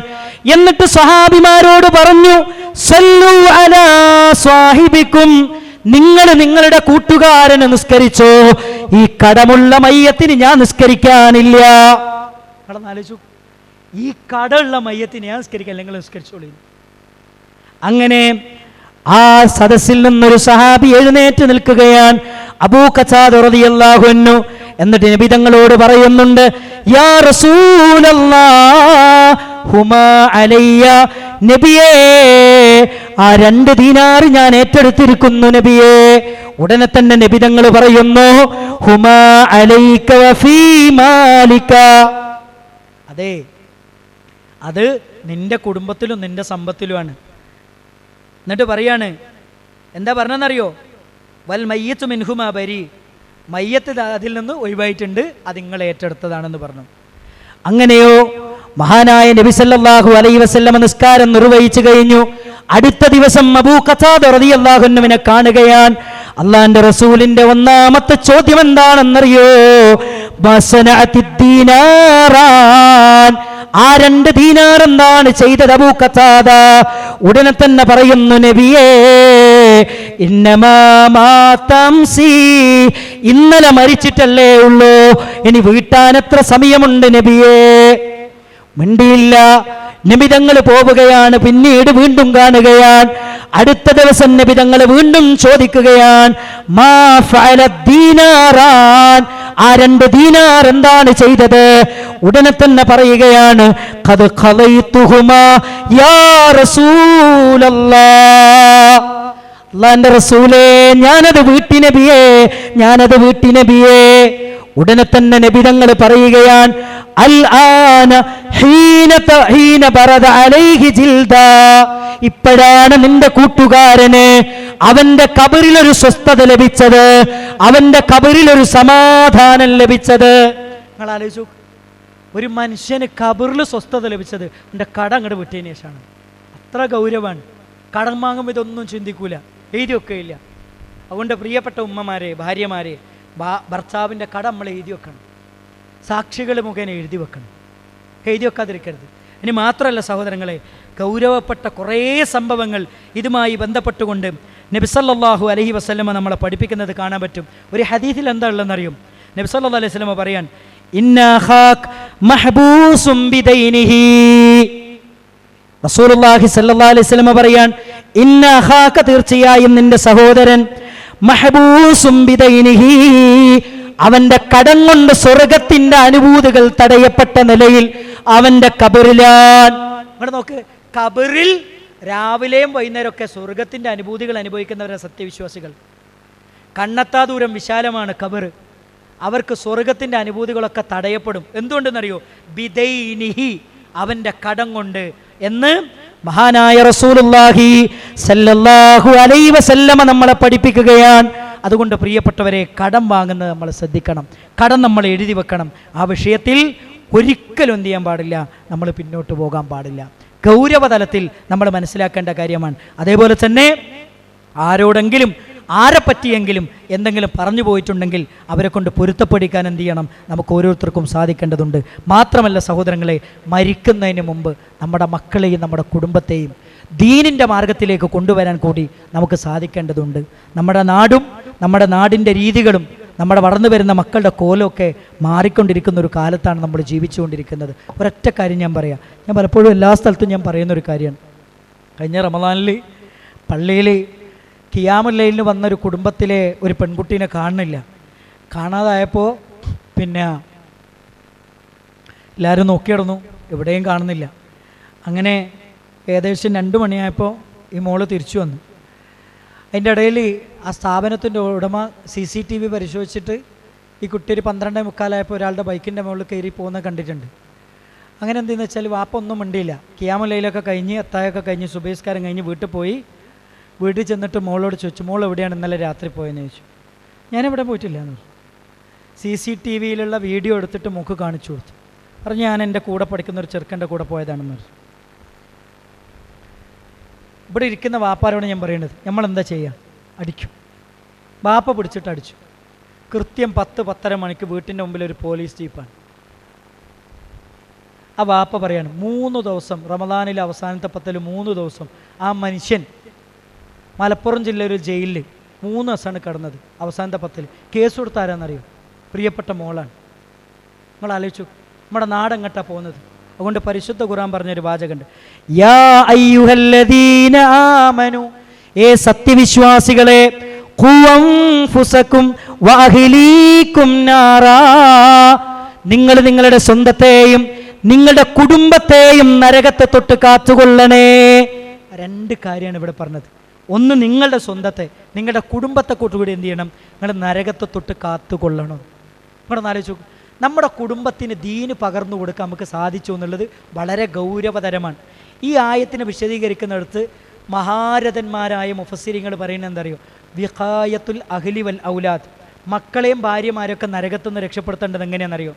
വബിത്ത അദീബിഹിം വബിത്ത അലീമിഹിം, അവർക്ക് ഇസ്ലാമിൻ്റെ സംസ്കാരം പഠിപ്പിച്ചു കൊടുത്തുകൊണ്ട്, അവർക്ക് ഇസ്ലാമിൻ്റെ സംസ്കാരം പഠിപ്പിച്ചു കൊടുത്തുകൊണ്ട്, അവർക്ക് പരിശുദ്ധ ഖുർആൻ പഠിപ്പിച്ചു കൊടുത്തുകൊണ്ട്. ഞാൻ ചോദിക്കട്ടെ, മനോഹരമായൊരു പള്ളി നമുക്ക് ഇവിടെ ഉണ്ട്. അവിടെ ഒരു QHLSൻ്റെ ക്ലാസ് ആഴ്ചയിൽ 2 ദിവസം നടക്കുന്നുണ്ടെന്നാണ് ഞാൻ ഇവിടെ നിന്ന് അറിഞ്ഞത്. ഞാൻ ചോദിക്കുന്നതെന്ന് വെച്ചാൽ, ആ ഖുർആൻ ക്ലാസ്സിൽ ഞാനുണ്ടോ, എൻ്റെ ഭാര്യ ഉണ്ടോ, എൻ്റെ മക്കളുണ്ടോ? അത് വളരെ ഗൗരവതരമാണ്, തമാശല്ല. നമ്മളുണ്ടാകണം. നിങ്ങൾ നോക്ക്, റസൂലുള്ള പറഞ്ഞ എന്താ? ഇതാ മറത്തും ബി റിയാദിൽ ജന്ന, നിങ്ങൾ റിയാദുൽ ജന്നൻ്റെ അടുത്തുകൂടെ പോവുകയാണെങ്കിൽ അവിടെ കയറി ഒന്ന് ആസ്വദിച്ചിട്ട് പോകണം. സഹാബിമാർ ചോദിക്കാണ്, വമാ റിയാദുൽ ജന്ന, നബിയേ ഏതാണ് റിയാദുൽ ജന്ന? നബി തങ്ങൾ പറഞ്ഞില്ലേ, അത് പരിശുദ്ധ ഖുർആൻ പഠിപ്പിക്കപ്പെടുന്ന സദസ്സുകളാണ്. ആലോചിക്കണം പ്രിയപ്പെട്ടവരെ, ദീന് പഠിപ്പിക്കപ്പെടുന്ന സദസ്സുകളാണ്. അള്ളാഹിൻ്റെ ഖുർആൻ പഠിപ്പിക്കുന്ന സദസ്സിന് പറയുന്ന പേരെന്താ അറിയോ? റിയാദുൽ ജന്ന. അതിൽ ഞാൻ മാത്രമല്ല, എൻ്റെ കൂടെ എൻ്റെ ഭാര്യയുണ്ട്, എൻ്റെ മക്കളുണ്ട്. പിന്നെ ഹൈസ്കൂൾ പഠിക്കുന്ന കുട്ടികൾക്ക്, ഹയർ സെക്കൻഡറിയിൽ പഠിക്കുന്ന കുട്ടികൾക്ക് CRE ക്ലാസ്സുകളുണ്ട്. അതിൽ നമ്മളെ മക്കളുണ്ടോ? നമ്മൾ പരിശോധിക്കണം. ദീന് പഠിക്കാനുള്ള എല്ലാ സംവിധാനവും നമ്മൾ ഉപയോഗപ്പെടുത്തണം. ഇന്ന് വലിയൊരു ട്രെൻഡ് എന്താ അറിയോ? ഇന്നത്തെ കുട്ടികളൊക്കെ ഉള്ള ഒരു പ്രശ്നം എന്താ വെച്ചാൽ, ഇന്നത്തെ കുട്ടികൾക്ക് ഉള്ളൊരു പ്രശ്നം എന്താ വെച്ചാൽ, ഈ കൊറോണയ്ക്ക് ശേഷം നമ്മുടെ നാട്ടിൽ പ്രത്യേകിച്ച് പെൺകുട്ടികൾ ഈ സൗന്ദര്യവർദ്ധക കോസ്മെറ്റിക്സിൻ്റെ ഉപയോഗം കൂടിയ ഒരു കാലത്താണ്. എനിക്ക് അത്ഭുതം തോന്നിയെന്ന് വെച്ചാൽ, ഞാനൊരു LP സ്കൂൾ അധ്യാപകനാണ്. ഞങ്ങൾ KG സെക്ഷനിൽ ഒരിക്കൽ ടീച്ചറില്ലാത്തപ്പോൾ പ്രാർത്ഥനേൻ്റെ സമയത്ത് ഒച്ചയുണ്ടായപ്പോൾ ഞാൻ ചെന്നപ്പോൾ എന്താ ചെയ്യുന്നതെന്ന് അറിയാം? കുട്ടികൾ ഈ മെഴുകിൻ്റെ കളറുണ്ടല്ലോ, ആ ചുവന്ന കളറെടുത്തിട്ട് 3-4 വയസ്സുള്ള കുട്ടികൾ മറ്റുള്ള ചുണ്ടിങ്ങനെ ചുവപ്പിച്ചു കൊടുക്കുകയാണ്. ഇങ്ങോട്ട് ആലോചിച്ചു, ഇതെവിടുന്നാണ് ഈ കുട്ടികൾ പഠിക്കുന്നത് എന്ന് പറഞ്ഞാൽ നമ്മൾ പറഞ്ഞു വെച്ചാൽ മീഡിയകളാണ് ഒരു പരിധി വരെ നമ്മുടെ കുഞ്ഞുമക്കളുടെ മനസ്സ് മലിനമാക്കുന്നത്. അതിൽ മുഖ്യ പങ്ക് നമ്മുടെ രക്ഷിതാക്കൾക്കുണ്ട് എന്നുള്ള കാര്യത്തിൽ ഒരു തർക്കമില്ല. നമ്മുടെ കുട്ടികൾ ഇന്നിപ്പോൾ നിങ്ങൾ പരിശോധിച്ചോളി. നമ്മുടെ കുട്ടികൾ വീട്ടിൽ നിന്ന് ഇറങ്ങിപ്പോകുമ്പോൾ ചുണ്ട് ചോപ്പിച്ച് ഐഷാഡും ഐലൈനറും പിന്നെ പുട്ടിയിട്ടിട്ടല്ലാതെ നമ്മളെ കുട്ടികൾ ഇന്ന് ഇറങ്ങണില്ല. നിങ്ങൾ പറയും, എൻ്റെ വീട്ടിൽ നിന്ന് പോകുന്ന എൻ്റെ മോള് അങ്ങനല്ലാന്ന് പറയാൻ പറ്റുന്ന എത്ര രക്ഷിതാക്കൾ നമ്മുടെ കൂട്ടത്തിലുണ്ടാവും? നമ്മൾ ആലോചിച്ച് നോക്കണം. നമ്മളുണ്ടാവും. നമ്മുടെ അയൽപ്പക്കത്തൊക്കെ സ്ഥിതി എന്താണ്? എന്നിട്ട് നമ്മൾ പറയാൻ എന്താ അറിയോ, ആ കുട്ടീനെ ഏതൊരു ചങ്ങായി അടങ്ങാറാക്കി. എങ്ങനെ അടങ്ങാറാക്കാതിരിക്കുക? ഇങ്ങോട്ട് നോക്ക്, ഈ ജാതി ടീമിനെ നോക്കാൻ വേണ്ടി മാത്രമായിട്ട് ഒരു ടീം നടന്നു വന്ന വഴിയിലും ബസ് സ്റ്റോപ്പിലും ബസ് സ്റ്റാൻഡിലൊക്കെ കാത്തിക്കുന്നുണ്ട്. ഓൻ പിന്നാലെ കൂടുക മാത്രമല്ല, സ്നേഹിച്ച് വളച്ച് അല്ലേ, പിന്നെ അത് പ്രണയം എന്നുള്ള അവസാനം ശാരീരിക ബന്ധത്തിലേക്കെത്തി. അവസാനം എന്താ ഉണ്ടാകുക എന്നറിയോ? ശാരീരിക ബന്ധത്തിലേക്കെത്തി അവസാനം പ്രഗ്നൻസി അവസ്ഥയിലേക്ക് എത്തിയിട്ടാണ് ഇവൾ അറിയുന്നത് ഞാൻ പെട്ടല്ലോ. അപ്പോഴാണ് ഓല് ഇവനെ വിളിക്കുന്ന സമയത്താണ് ഇവൻ പറയുന്നത്, എന്ത് ഇനി എനിക്കാതൊന്നും ഏറ്റെടുക്കാൻ പറ്റില്ല, ഞാൻ കല്യാണം കഴിക്കൊന്നുമില്ല, എനിക്ക് വേറെ കല്യാണം കഴിക്കാനൊക്കെ. നിങ്ങൾ കണ്ടില്ലേ തിരുവനന്തപുരത്ത് ഒരു ഡോക്ടർ ആത്മഹത്യ ചെയ്തില്ലേ? എന്തിൻ്റെ പേരില്ല പ്രിയപ്പെട്ടവരെ? ഇവരെന്ത് ഒരു പെൺകുട്ടീൻ്റെ ആരോഗ്യവും സൗന്ദര്യവും എല്ലാം അഭിമാനവും ഒക്കെ അടിച്ചങ്ങടെ എടുത്തു. എല്ലാം ഉപയോഗിച്ച് ഒരു പഴം തിന്നിട്ട് തൊലി വലിച്ചെറിയുന്നത് പോലെ ആ പെൺകുട്ടീനെ അങ്ങോട്ട് വലിച്ചെറിഞ്ഞു. പിന്നെ വിളിച്ചാൽ ഫോൺ എടുക്കൂല. അവസാനം എന്താ ചെയ്യുന്നറിയാം? നമ്മുടെ നാട്ടിൽ പെൺകുട്ടികൾ ഒരു കയറിൽ അങ്ങോട്ട് ജീവിതം അവസാനിപ്പിക്കും, അല്ലെങ്കിൽ റെയിൽവേ ട്രാക്കിൽ പോയിട്ട് തല വെക്കും, അല്ലെ വേറെ എന്തെങ്കിലും പോയി ചെയ്യും, ഞരമ്പ് മുറിക്കും. എത്ര കേസാണ് നാട്ടിൽ നമ്മൾ കണ്ടുകൊണ്ടിരിക്കുന്നത്. ഇത് കണ്ടിട്ട് നമ്മുടെ നാട്ടിൽ രക്ഷിതാക്കൾ പഠിക്കുന്നില്ല എന്ന് പറഞ്ഞാൽ ആരാ പ്രിയപ്പെട്ടവരെ നമ്മളെ ബോധ്യപ്പെടുത്തി തരിക? ആരാ പ്രിയപ്പെട്ടവരെ ഉണരേണ്ടത്?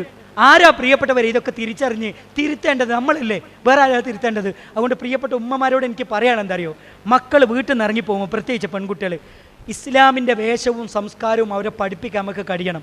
അല്ലെങ്കിൽ രണ്ടാമതൊരു കാര്യം എനിക്ക് നിങ്ങളോട് പറയാൻ എന്താ അറിയോ, ഞാൻ ആദ്യം പറഞ്ഞൊരു വാക്കാണ്, ജീവിതം എന്നത് എന്താണെന്ന് നമ്മുടെ മക്കളെ ബോധ്യപ്പെടുത്തണം. ജീവിതം എന്ന് പറഞ്ഞാൽ ഇത് മാത്രമേ ഉള്ളൂ, ഇതിനപ്പുറത്തൊരു ജീവിതമില്ല. അതുകൊണ്ട് ഈ ജീവിതം അടിച്ചു പൊളിക്കണമെന്നാണ് ഇന്നത്തെ തലമുറ വിചാരിക്കുന്നത്. എന്നാൽ മക്കളോട് പറഞ്ഞു കൊടുക്കാൻ അറിയും, മക്കളെ യഥാർത്ഥ ജീവിതം എന്ന് പറയുന്നത് മരണത്തിന് ശേഷമുള്ള ജീവിതമാണ്.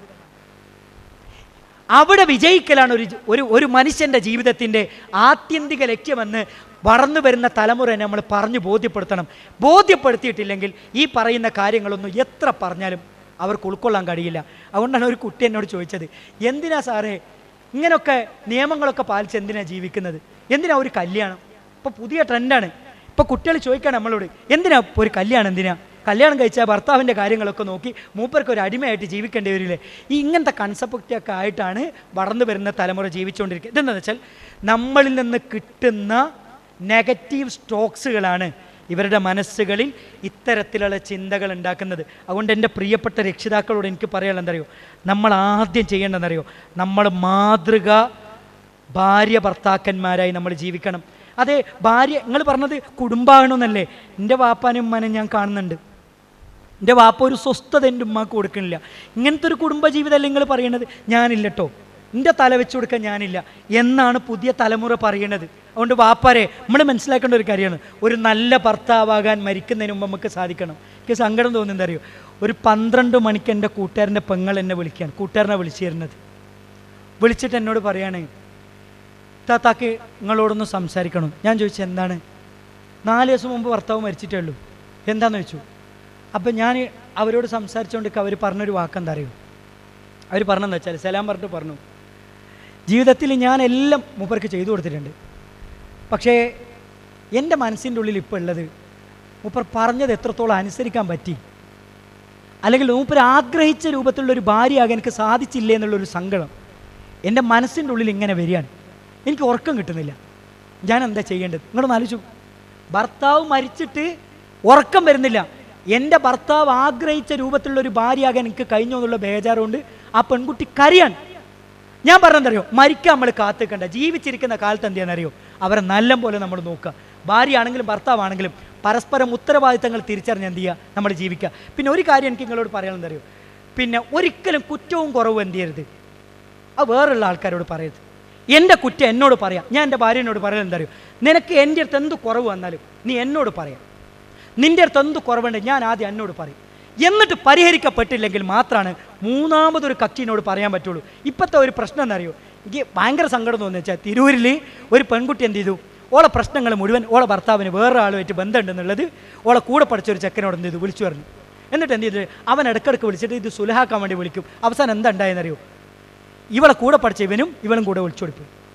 നിങ്ങളൊന്ന് ആലോചിച്ചു. ഒരിക്കലും നമുക്കിടയിലുള്ള ഒരു പ്രശ്നം ഞങ്ങളോട് ആത്മാർത്ഥമായി പറയാണ്, മരിക്കുന്നതിന് നമ്മൾ മനസ്സിലാക്കേണ്ട ഒരു കാര്യമാണ്, നമുക്കിടയിലുള്ള ഒരു പ്രശ്നം മൂന്നാമതൊരാൾ അറിയുന്നൊരവസ്ഥ ഉണ്ടാകരുത്. നമ്മൾ തന്നെ പരസ്പരം പറഞ്ഞത് തീർത്ത് പരിഹരിക്കണം. അത് പറഞ്ഞാൽ തീരാത്ത എന്ത് പ്രശ്നമാണ് പ്രിയപ്പെട്ടവരില്ലത്.